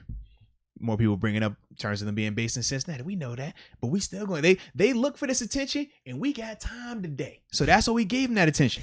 Okay. Yeah, man. Are they actually based in Cincinnati, or is it because Collinsworth headed it up? I just feel like that's there. But either way, I'm with it. I don't know. We just gonna keep running with it. We're gonna keep bashing them for that. So yes. All right. That's funny. Now you ready for this next hot topic though, Bo? Sure. Because it's a little spicy right here, man. We had some comments that were made by a former running back of this parish about a coach that has not been of this parish, but I feel like he's been coaching long enough that we always show him a little love because he was across the state. So we're talking about Le'Veon Bell's comments about Super Bowl winning coach Andy Reid. I believe my taco meat friend over here got the coach ready. I do. We don't want to misquote my man. I do. We don't misquote. So if you are ready. Well, the headline reads, from Le'Veon Bell, I'll never play for Andy Reid again. I would retire first. So the context for this, probably a lot of people know about this story, but the context came that Le'Veon Bell was commenting on an Instagram post about a McDonald's order where they were ordering a bunch of hamburgers, $700 worth. $700 worth of hamburgers? Yeah, and Le'Veon posted a comment about the post, and then several people just started asking him a question. And I don't know what the initial question was, something about the Chiefs coming back, playing for Andy Reid, but that's what he said. I'll never play for Andy Reid again. I would retire first. But then there's levels to this story because then I love the levels. Everyone reacted. This is life, man. There's a react to the react to the react to the react to the response. Always. More reactions. Always. But then Le'Veon gotta have rebuttals. Yeah, basically Le'Veon reacted to the reactions, and he says, "I said what I said, and I don't regret at all what I said. For those who have a personal problem with me because of what I said, that's fine. You have your right. This is all fair. This is true. Just understand, I also have my right for how I feel about my personal problem with dude because of what he said to me. Okay. Never did I say I didn't enjoy my time in KC because I love my time there. Now this one's interesting and was probably the closest locker room full of players I've ever been around. I enjoyed my teammates, the city, food. You weren't even here that long. Boy, stop lying. I'm so sorry. All right, go keep going. I enjoyed my teammates, the city, food, the fans, just about everything in KC. And then he says, I'm not about to get all in depth on why I feel the way I do, but I have my right to feel the way I feel. The only thing I would change is commenting on how I really felt on social media. I'll admit that's something I could have and should have kept to myself, and I apologize about that and that only. I don't regret what I said because that's how I feel. No, there's a lot of I feels in here. Okay, so you can love me or hate me. I'm going to be fine regardless. I'm just giving you a small version of my point of view, why I said what I said.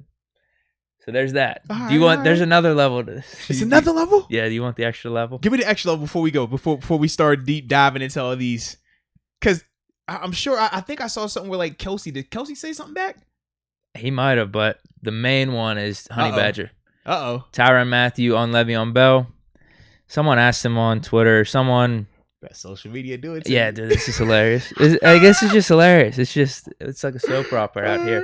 So, yeah, it was the headline on Twitter where it says, Le'Veon Bell will never play for Andy Reid again. Someone quote tweeted it and said, wonder what made him say this. And then Tyrann Mathieu responds to the quote. I can't even take myself seriously. Going over quote tweets, he said this, and all that. Anyway, Tyrann Mathieu says on Le'Veon Bell, these fellows will blame everybody for their lack of success. That's how I know I'm built different. Oh, that's what we doing now? So this is oh man, why we gotta That's so that's layered. The story this right is there. So nuanced. Oh man, I'm so torn. Oh, I don't like these scenarios, but we're gonna dive into it. What is your react to all the reactions?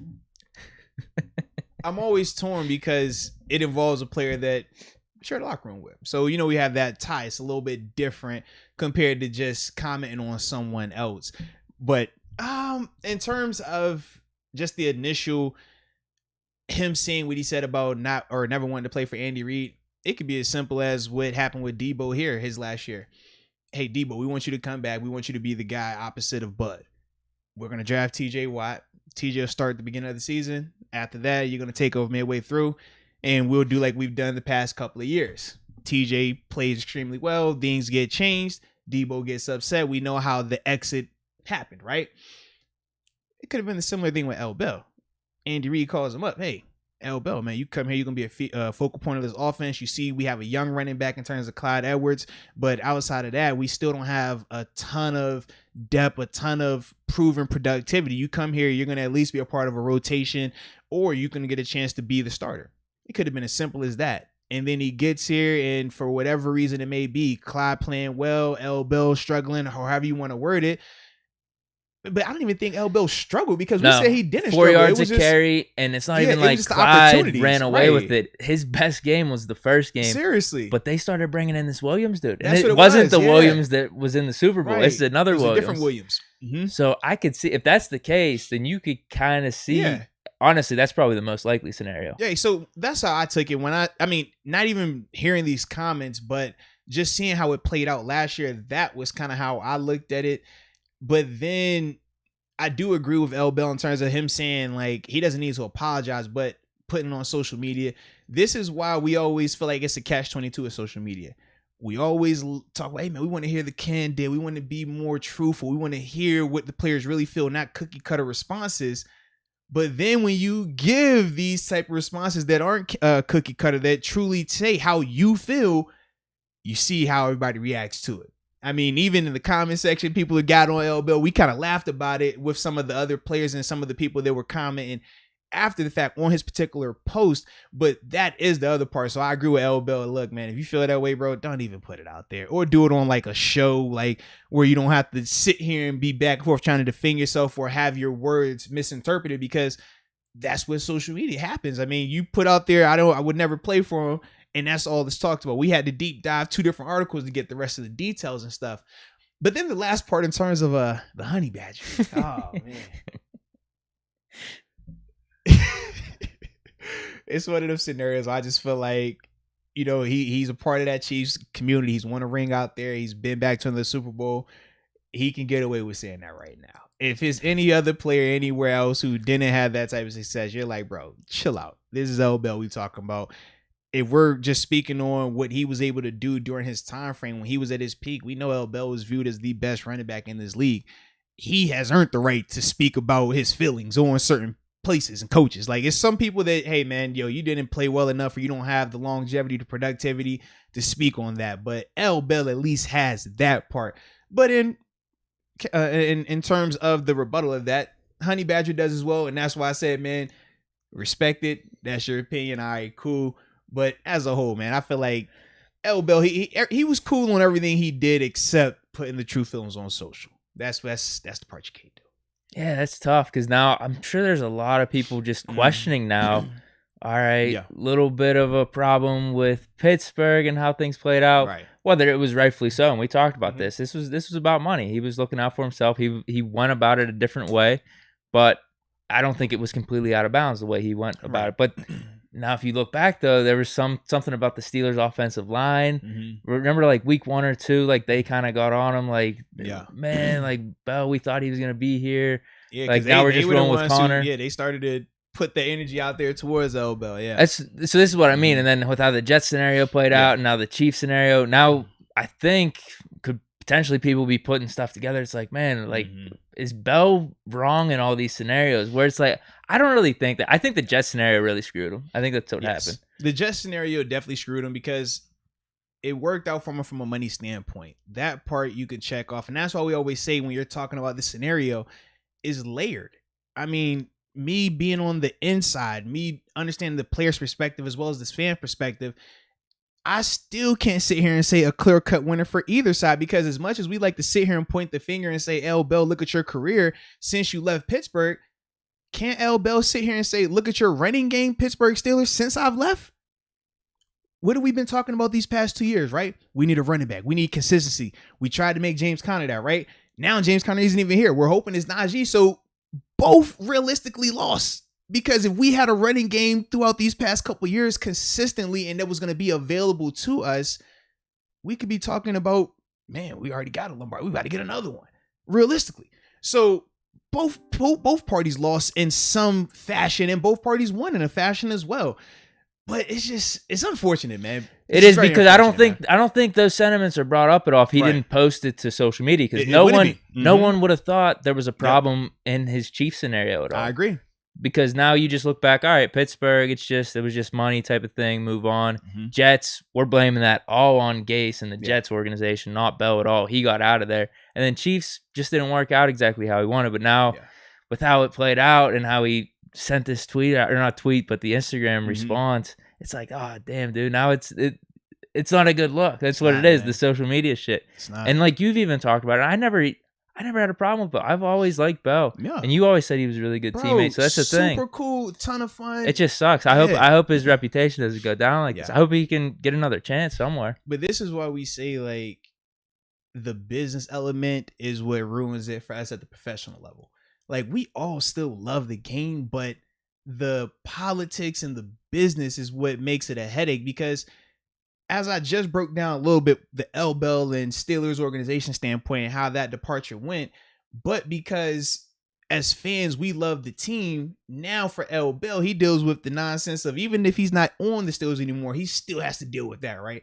As a player, do you really think we want to deal with some stuff from 2 organizations ago on something that, if you really said, hey, if you were in that position as a fan, you would have sided with L. Bell, you would have done what he did more than likely? Like, that's the thing. It's just like, we feel like in sports, this is the only time where we side with the corporation over the little guy. If we're talking about our regular day-to-day lives, our regular job, we're always talking about what? Stick it to the man, stick it to the man.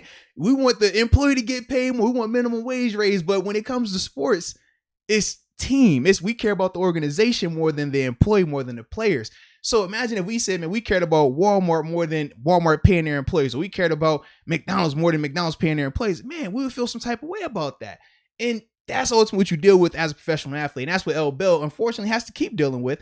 But it comes with the territory. Well, here's the thing with Bell, though. He's the one responding. I know. That's someone's bringing up something with the Steelers. He's like, oh, man, they should have paid me. Yeah. So, like, if he doesn't respond to that. But it goes to your point, though. Honestly, like, that's kind of cool, him doing that. He's just giving the natural response of, like, this is how it played out in my mind. Let's be real. If somebody says something to you on social media, your natural instinct is to defend yourself, right?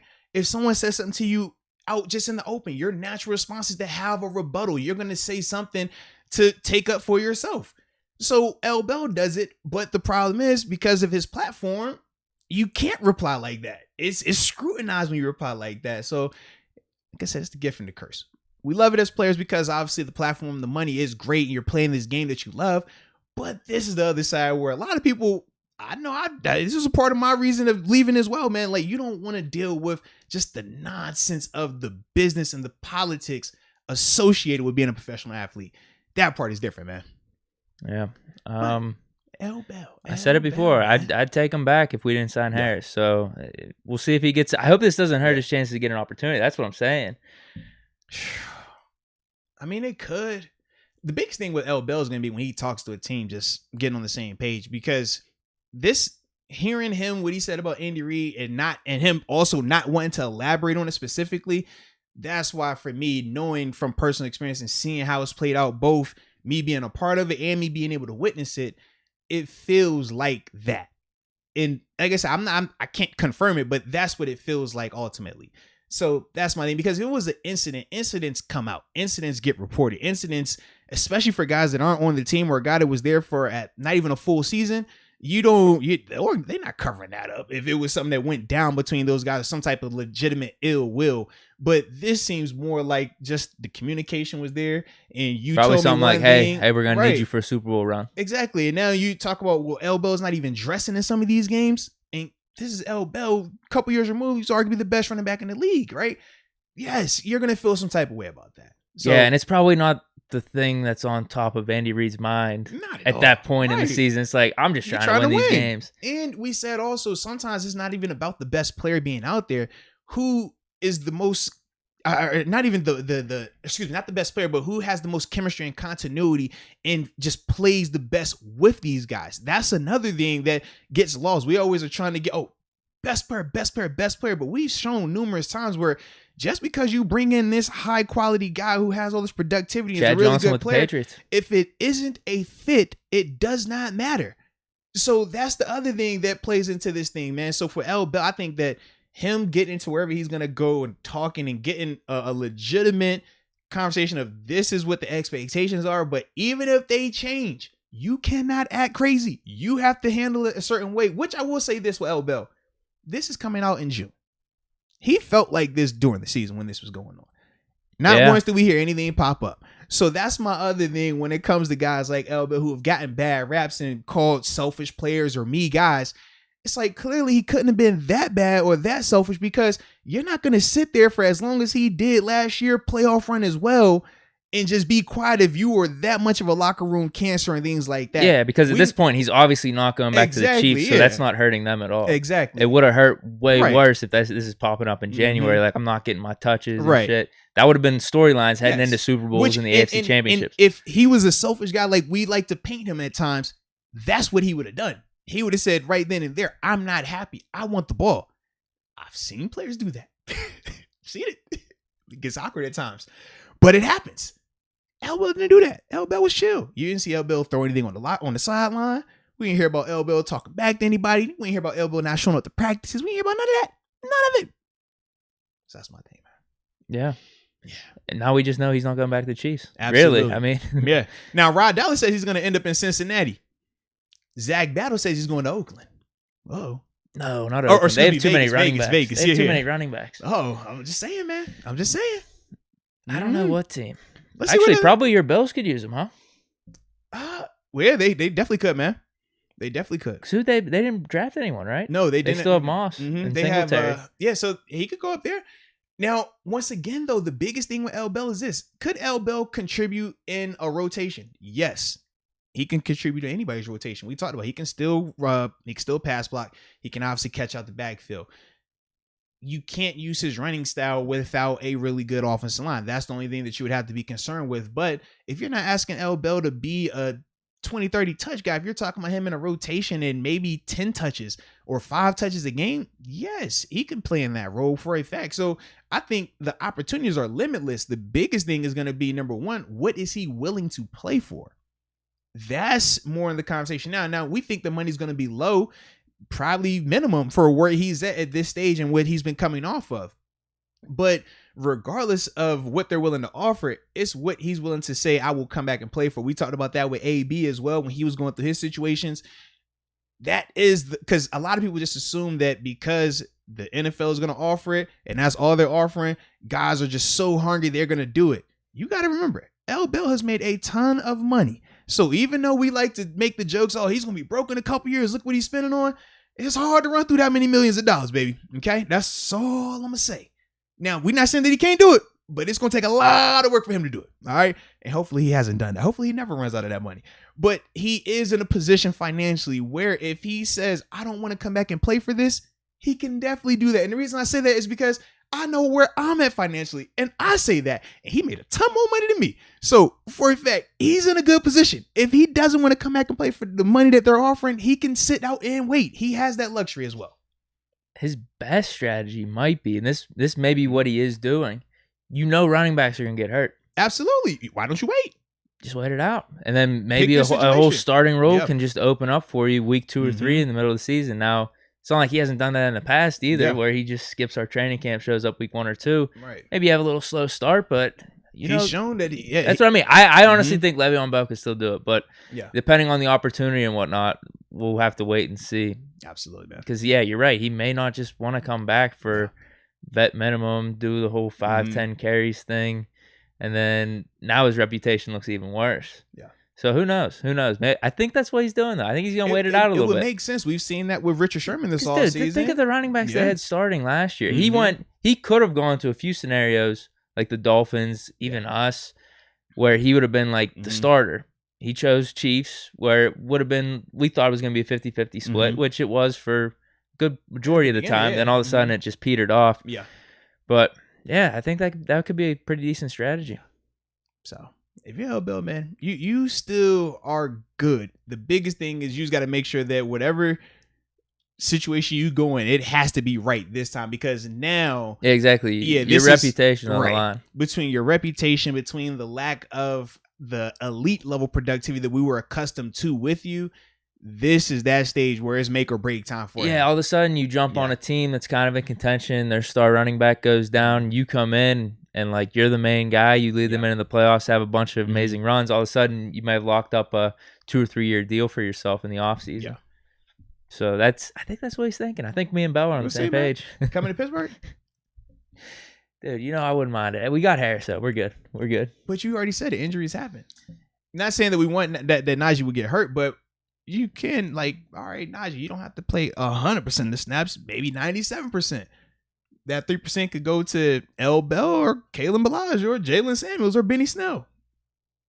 You see that face right there? No, I get it. I get it. I would like Bell back, but I want to give Harris the shine, man. Like, we just drafted. That's what I want. I don't want any just potential controversy with that. I'm with you 100%. I just want to give it all to Harris. So unless, like you said, if something tragic happened, then you call it Bell. But no, we don't. We're sticking with Harris, man. We're rolling with Harris. As a rookie like Harris, man, you don't want anything that can deter him or alter his growth, because we want him to be the guy. Clear cut. No conversation. Eric Winslow, I'm with you, man. He's too toxic. Not saying that he's toxic in the sense of he's going to come in and be a cancer, but toxic in the vein of if he is in here with Najee and he's talking about he wants to be the guy, or what, this is how I would do it and things like that. We don't need that, because he's still going to be looking at Najee like, I can take you. And that's the difference.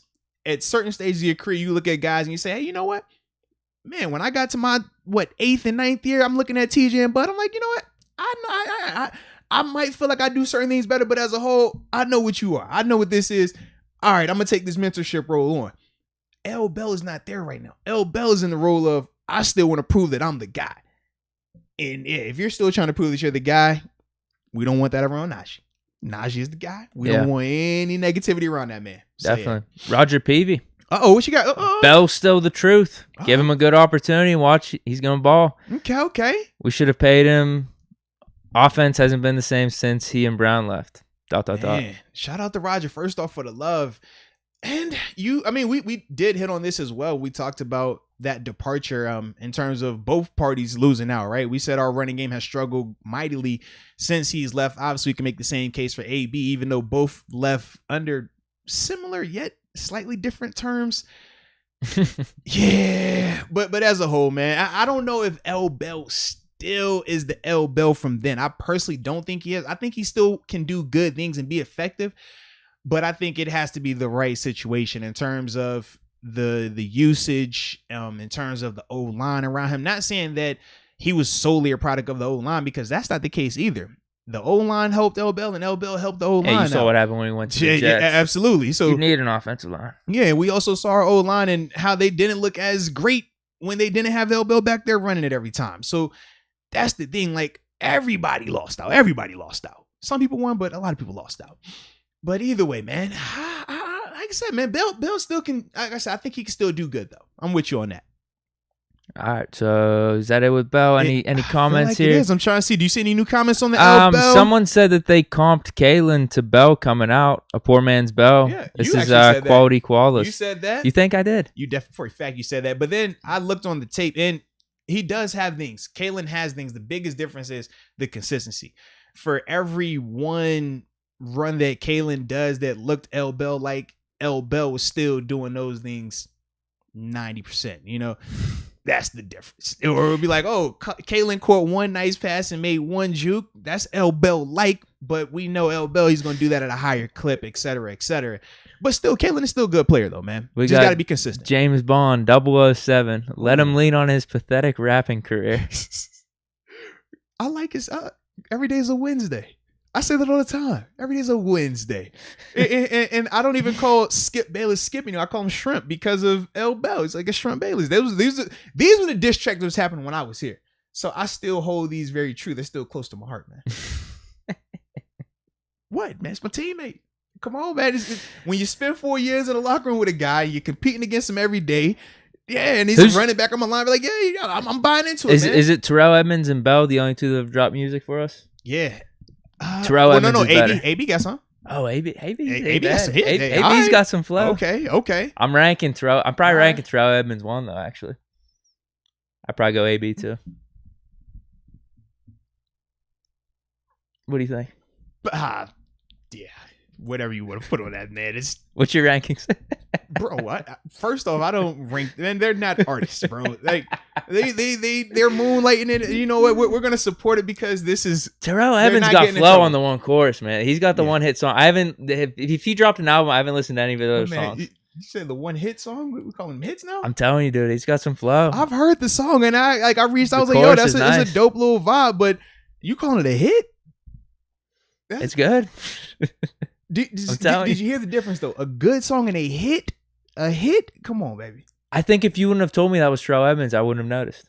Like, but you would have called it a hit though? I thought it was a vibe. I liked the chorus a lot. Okay. It was cool. Edmonds got a cool little vibe with it. Like each of those guys, you can see like, okay, he listens to this guy because he's trying to rap like this guy. He listens to this guy. So everything he does sounds like this guy. Oh, he definitely listens to this guy. And that's why his flow, his cadence sounds just like you hear him. And that's for me. That's why it's hard for me to go with the whole hit thing. I like it though. It's something for them to do. And the reason why I won't call it hits is because like I look at artists, I look at rap or football players or athletes in general that cross over and drop a song or two. And I said, that's no different than if I go out on a golf course and I hit one nice putt. Does that mean that I should be up here with the PGA and you should be talking about my putt as a putt of the year? No, man, that's disrespect for the guys who do this on the real. So for me, it's like, I acknowledge it. I like what they did in terms of the cool songs, but man, I can't call it hits when I know people out here that's really doing this thing. And it's like, yo, nah, that's a hit. And that still ain't even like a hit. But it's still good though. That's all. Just want to put some respect. You don't have a ranking? People, man. No, I'm not ranking these dudes, man. Does anyone else have a ranking? That's the people. Y'all rank Terrell Edmonds versus Le'Veon Bell versus Antonio Brown's music careers. Like what? There's no rankings yet, but yeah, maybe we're gonna get a ranking though. That's what I mean. Once you say that, maybe we'll get some rankings coming in. We're gonna get some rankings for a fact. But that's where I'm just like, I can't go with that, man. Let's see. Remember, it's a delay though. We good. They're coming in. Juicebox. This is going back to Le'Veon's career though. Yeah. He's saying he didn't perform poorly in KC. He just didn't play. That's all. Yeah. Which we did say. We said down the line, that was the big thing. And then obviously in New York, it was a little bit of not playing, a little bit of the personnel, but we still said there was things that he was doing that were really well out there. People were thinking Najee Harris might be dropping an album in 5 years. This is from Steeler Nation 412. Don't do that, man. Oh, we got Call Me K, AB's 1. Myron Bennett saying Terrell Edmonds, Bell, then Brown. Oh, a lot of money. A lot of money. Sauce is saying Edmonds, Bell, Brown. Zach Battle likes Bell first. Bell, Edmonds, Brown. You don't like what Elbow said? I hit you with the hit and get him in a dividend and a minute and a minute. Steeler Nation 412 saying AB rap over Bell rap. AB got a song with DJ Khaled, man. Stop playing, man. Donald Copeland, whatever ranking, Himothy is last. Himothy.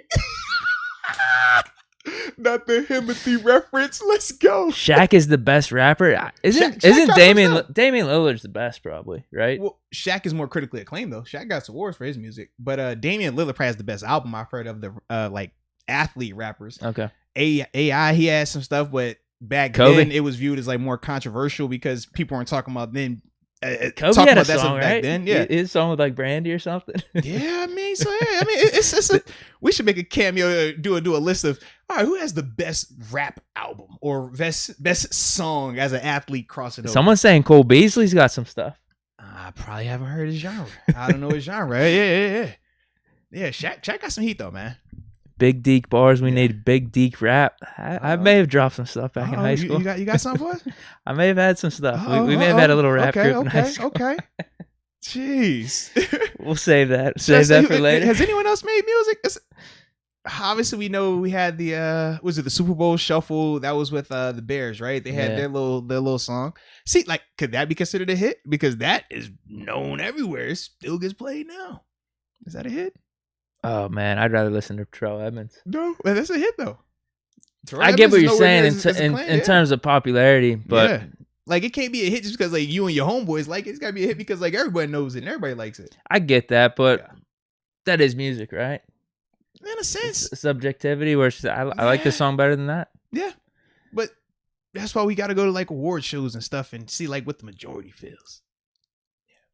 I get what you're saying. That's a balance for both though, man. Yeah, because you could get in this whole deep conversation of like, because they're on the radio, a lot of people hear it more as opposed to something that you don't hear as much. But if you heard that more, maybe you would like it because it's then stuck in your head. The radio plays it so much, man. or TikTok, it's on TikTok, it's stuck in your head, whatever it is. Or I thought it was SoundCloud. Yeah, everybody's dropping music on SoundCloud now, man. Is that what it is? Yeah, people getting blown up on SoundCloud, man. Yeah. Carson Wentz has a country album. What? Quality Koalas. I did not know that. But I am going to say this. Deion Sanders has one. Yeah, Prime got one, yeah. But I'm shout out to Donna because he gives me a chance to say this again. Oh, money. I just like it. When he dropped it, I couldn't help it. I got a whole lot of money. Yeah. I got AB too. I got Edmonds one, AB too. It's catchy, right? It's stuck in my head. And every day's a Wednesday. Yeah. Bell. Every day's a Terry Wednesday. Bradshaw country album? I haven't heard that, man. Wow. Okay. Yeah, that's funny. There's some people we gotta look up. Beasley, and Carson Wentz. You know who else had? I had another guy, Roy Jones Jr. He had one called "Y'all Must Have Forgot." Where he's talking about everybody he's been knocked out. This back when Roy was like the baddest man on the plane. He was kicking everybody's butt. Captain Hook, y'all know what he does. And I'm a big boxing fan. Like he was one of my guys where I grew up watching him and stuff like that. But he had a little song, man. He actually he recorded a song and that became his like walkout song. So he's listening to "Y'all Must Have Forgot," which he wrote, and he'd go out here and knock somebody out in the ring. Like it's a bad dude. That's man. Great. Yes, indeed. Yes, indeed. And they said Big Al got a salsa album. Y'all sick. Man, I like it though. Yeah, I'm trying to think. Did anyone else have an album? Someone's plugging themselves. CMF Darts. Uh-oh. He's making some music right now. Okay. So I think you asked that earlier. You were like, is anyone making any music? Yeah, man. All right. So yeah, I think that's it. Okay. That was fun. That was fun though. Now we needed that, man. That was a good little vibe right here, man. Now we get to our last thing before we get up out of here. As we got our we about to be at another 2-hour podcast, by the way. Just throwing it out there. Yeah, we're 9 minutes out. We're cooking, man. Almost there. We try to keep them, in that ballpark right now. Yeah. Actually, we don't try to keep them there. We just try to stay within 3 hours. That's the goal. 3-hour podcast. But y'all know we got to talk, man. We got to talk hoops, baby. Sure. Because we're starting to build a little bit of a hoop community, I'm noticing, man. We get up here, we start talking hoops, we get some action in here. And we just like to talk hoops, so we're going to talk it anyways. But either way, we appreciate y'all. So, with that being said, baby, I guess I'll get the Sun stuff out the way now. Okay. Yes. You still that hurt about it. I'm not that hurt, but I could feel as soon as I put the basketball topic up here, a Suns something popping up. Here are my Suns. Check out my Suns. You saw my Suns. They sweep. You see the Suns. Yeah. Oh, there we go. Suns win it all. I knew it was coming. I already knew it. So I just wanted to get ahead of it. Okay. I was getting ahead of it. Yes, ladies and gentlemen. CP3 should have been the regular season MVP. We like CP3. Whoa. I'm messing. Okay. But you could have made the argument though. For a fact, you could have made the argument. And you talk about the same impact with Joker. The difference is this though. CP3 has Devin Booker. Whereas with Joker, he still was having to do it for a good amount of time solo. And we know what he was able to do. But as a whole, and by the way, you can't throw him out. That was a terrible call. Terrible now that I think about it. But either way, I don't think him playing or not playing was going to make that much of a difference. The Suns they were the better team right there, man. The Suns look good, man. It didn't matter. The game just didn't matter at all. I had it in the background, but the Suns were already up 3-0. Even if Denver was able to pull it out somehow, some way, it just wasn't going to matter. But then you saw the Nuggets make it a little close at points, within 10, 6, 7 here and there. Even but then it would get close on the score. I don't feel like we ever never felt did. Like CP3 just kept balling out. That's what happened. Absolutely, man. Yeah, so they're going to be going up against the Clippers because they just made it interesting winning. This game's going to be huge tonight. Yeah, because it's 2-1 right now. For them to win game 3 and then just put the pressure on the Jazz now, game 4. If it's Jazz Suns, who would have called that before the season started? Like that's almost hysterical. Like NBA's kind of pissed, probably. Yeah, but it realistically could happen though. It definitely could. Because they're two good teams. They were the 2 top seeds, but Not having LeBron, not having Curry, that's just different.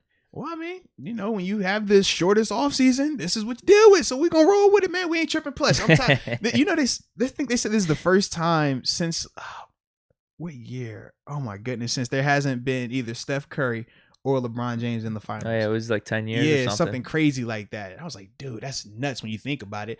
But that's why we appreciate the greatness from both of those guys.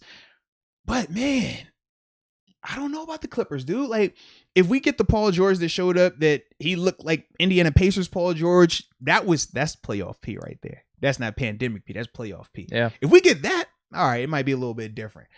I just don't know if we're going to get that consistently, though. I still don't trust him. I don't. Well, it was close in game one, and that came down to the last shot where you're just like, why is Kawhi passing this? Yep. And Paul George passed it too. Either one. It was just that Kawhi passed it twice. Yeah, and then game two was bad. Maybe that's just their thing this season. Maybe they just drop the first two and then they'll slowly walk them down. That's what I mean. Okay. I just have faith in Kawhi. And like you said, if you could just get anything from Paul George, that's going to be house money. Because I think if Kawhi's balling out, Clippers team sucks, though. I'll be honest with you. I think everyone else sucks. Yeah. Like, Morris sucks. Batum sucks. Dude, they're talking about, man, we got to get Patrick Beverly out there more often to let him cause some disruption. I'm like, he sucks. Bro, no, he's just all bark. Yeah. Yeah, their team keep them in on the sideline. Pretty much sucks outside of Kawhi and Paul George. I mean, they could be good like defensively and stuff, but on offense, man, they miss so many open shots sometimes. Yeah. Whereas like Kawhi, dude, he could single-handedly carry you in some of these quarters, especially in the second half, which I'm expecting him to do. We'll see, man. We'll see. Donovan Mitchell's been playing really good. That's the thing. Like Donovan, I like his energy, man. He reminds me. He has Damian Lillard. That's what I mean. I wonder if it is a Damian Lillard curse. That could be the problem. But I don't think it will because I feel like his team is better. He has a better team around him. That's the difference. Whereas with Lillard, like if CJ isn't getting buckets for Dame, like that team at some points, you're just like, all right, Melo, give me a little 10, 15 off the bench. We know you got that, but the rest of them, it's like, bro, this ain't enough. Yeah, having Gobert, basically like the defensive player of the year. Yeah. How many years? He changes a ton. It changes a ton of shots out there, man. You want to go to the East? Gotta go to the East, man. Bro, good thing you stopped me from making any bets. Okay. And now you see why I say the things that I say to you, Deke. You were ready to bet you would have bet your house if I would have took you back. If I would have said, hey, Deke, I'm gonna take the field, you take the Nets for every game from here. Which one put on? Man, I'll put it. I think I'd still take it. But not every game by game. I think I'll still take the Nets to win the championship. I mean, right now you realize if Kyrie can't come back.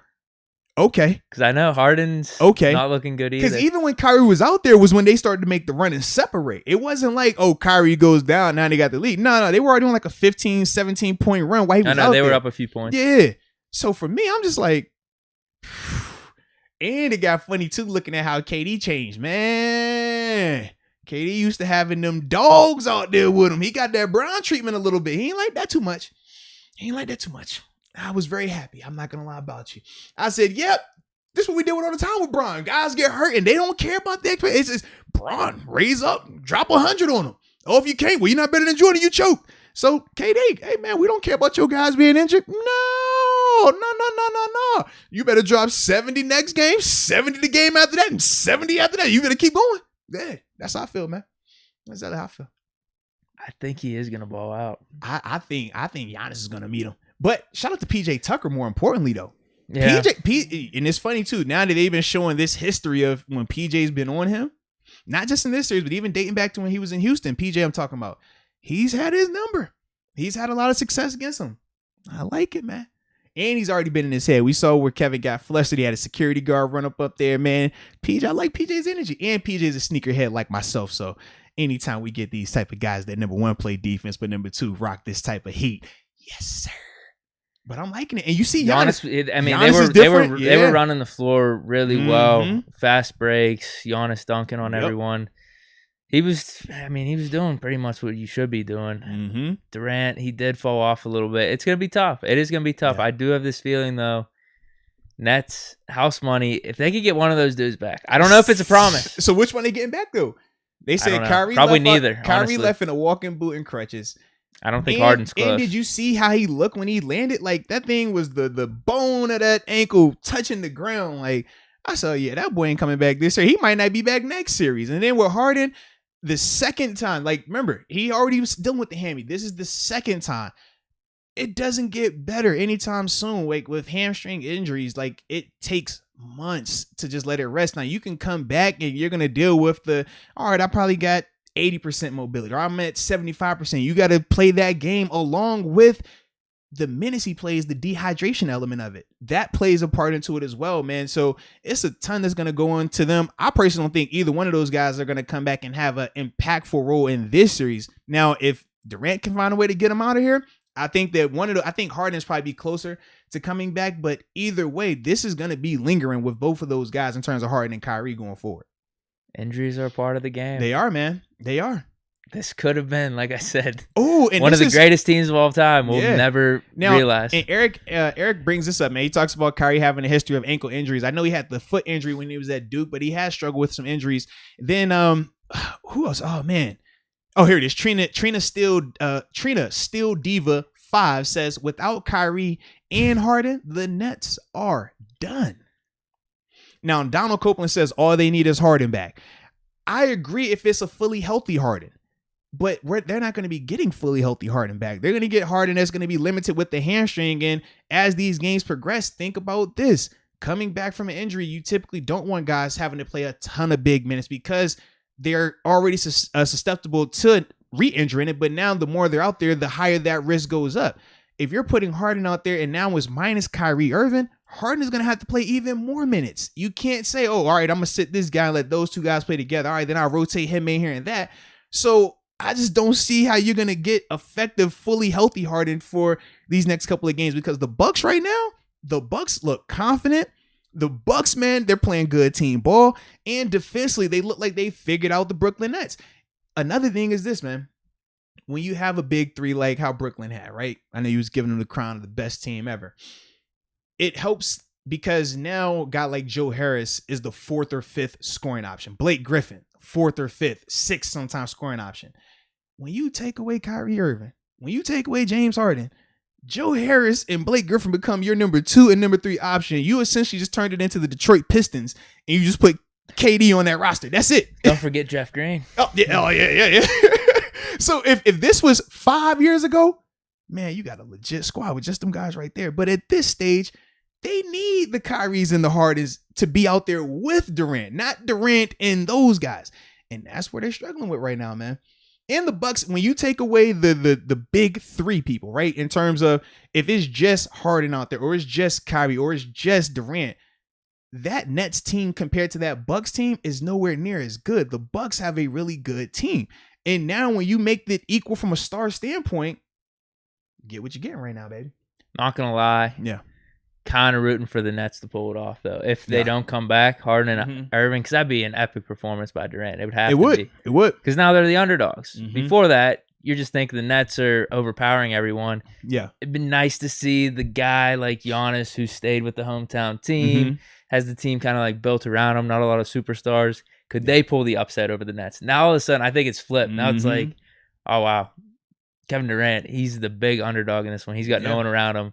If he balls out, and then he gets one of those two back for the next series. Oh, it'd be different then, yeah. It makes him, here's my point. It makes it more exciting because I don't want to see Bucks like 76ers next round. I'd want to see the Nets in it. I'm not going to lie. Well, I'm indifferent. Brian, I don't care who gets knocked out now.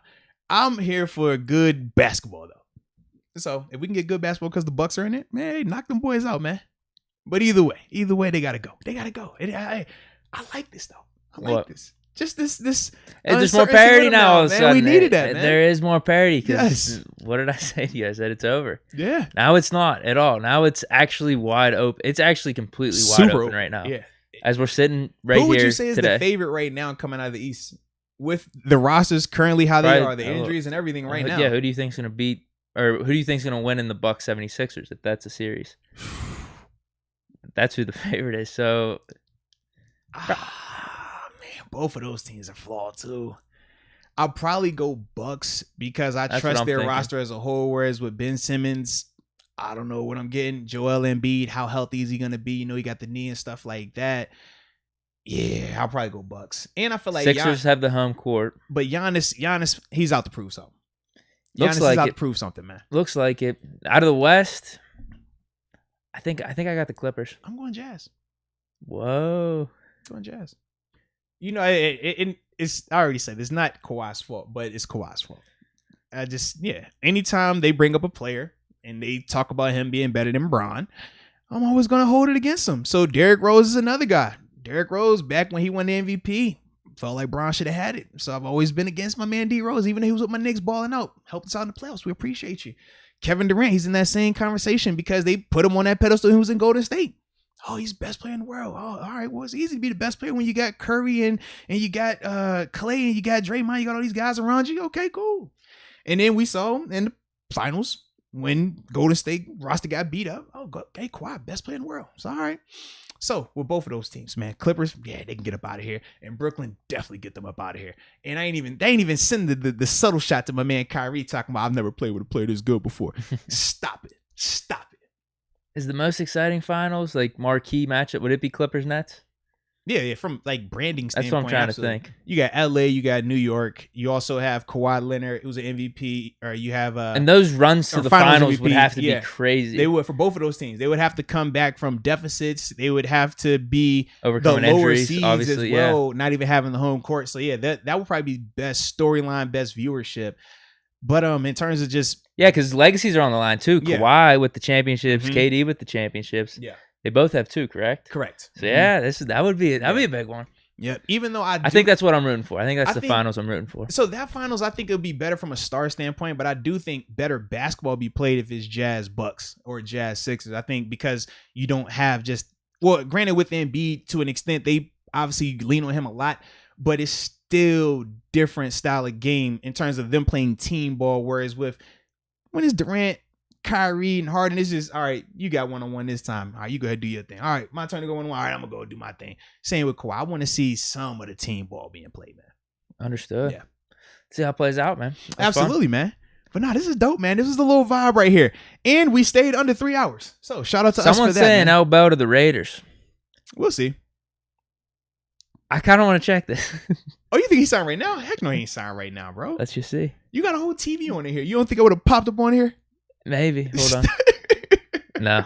Like, come on, bro. No. Anthony Bell. He's on the all-time Raiders roster. Nick Bell. Come on. On the Raiders roster. on. That's the only. I typed in Bell D. Raiders. That's what popped up. Come on, D. You don't think your phone would have went off? No, nothing. Come on, man. Come on. Rookie mistake.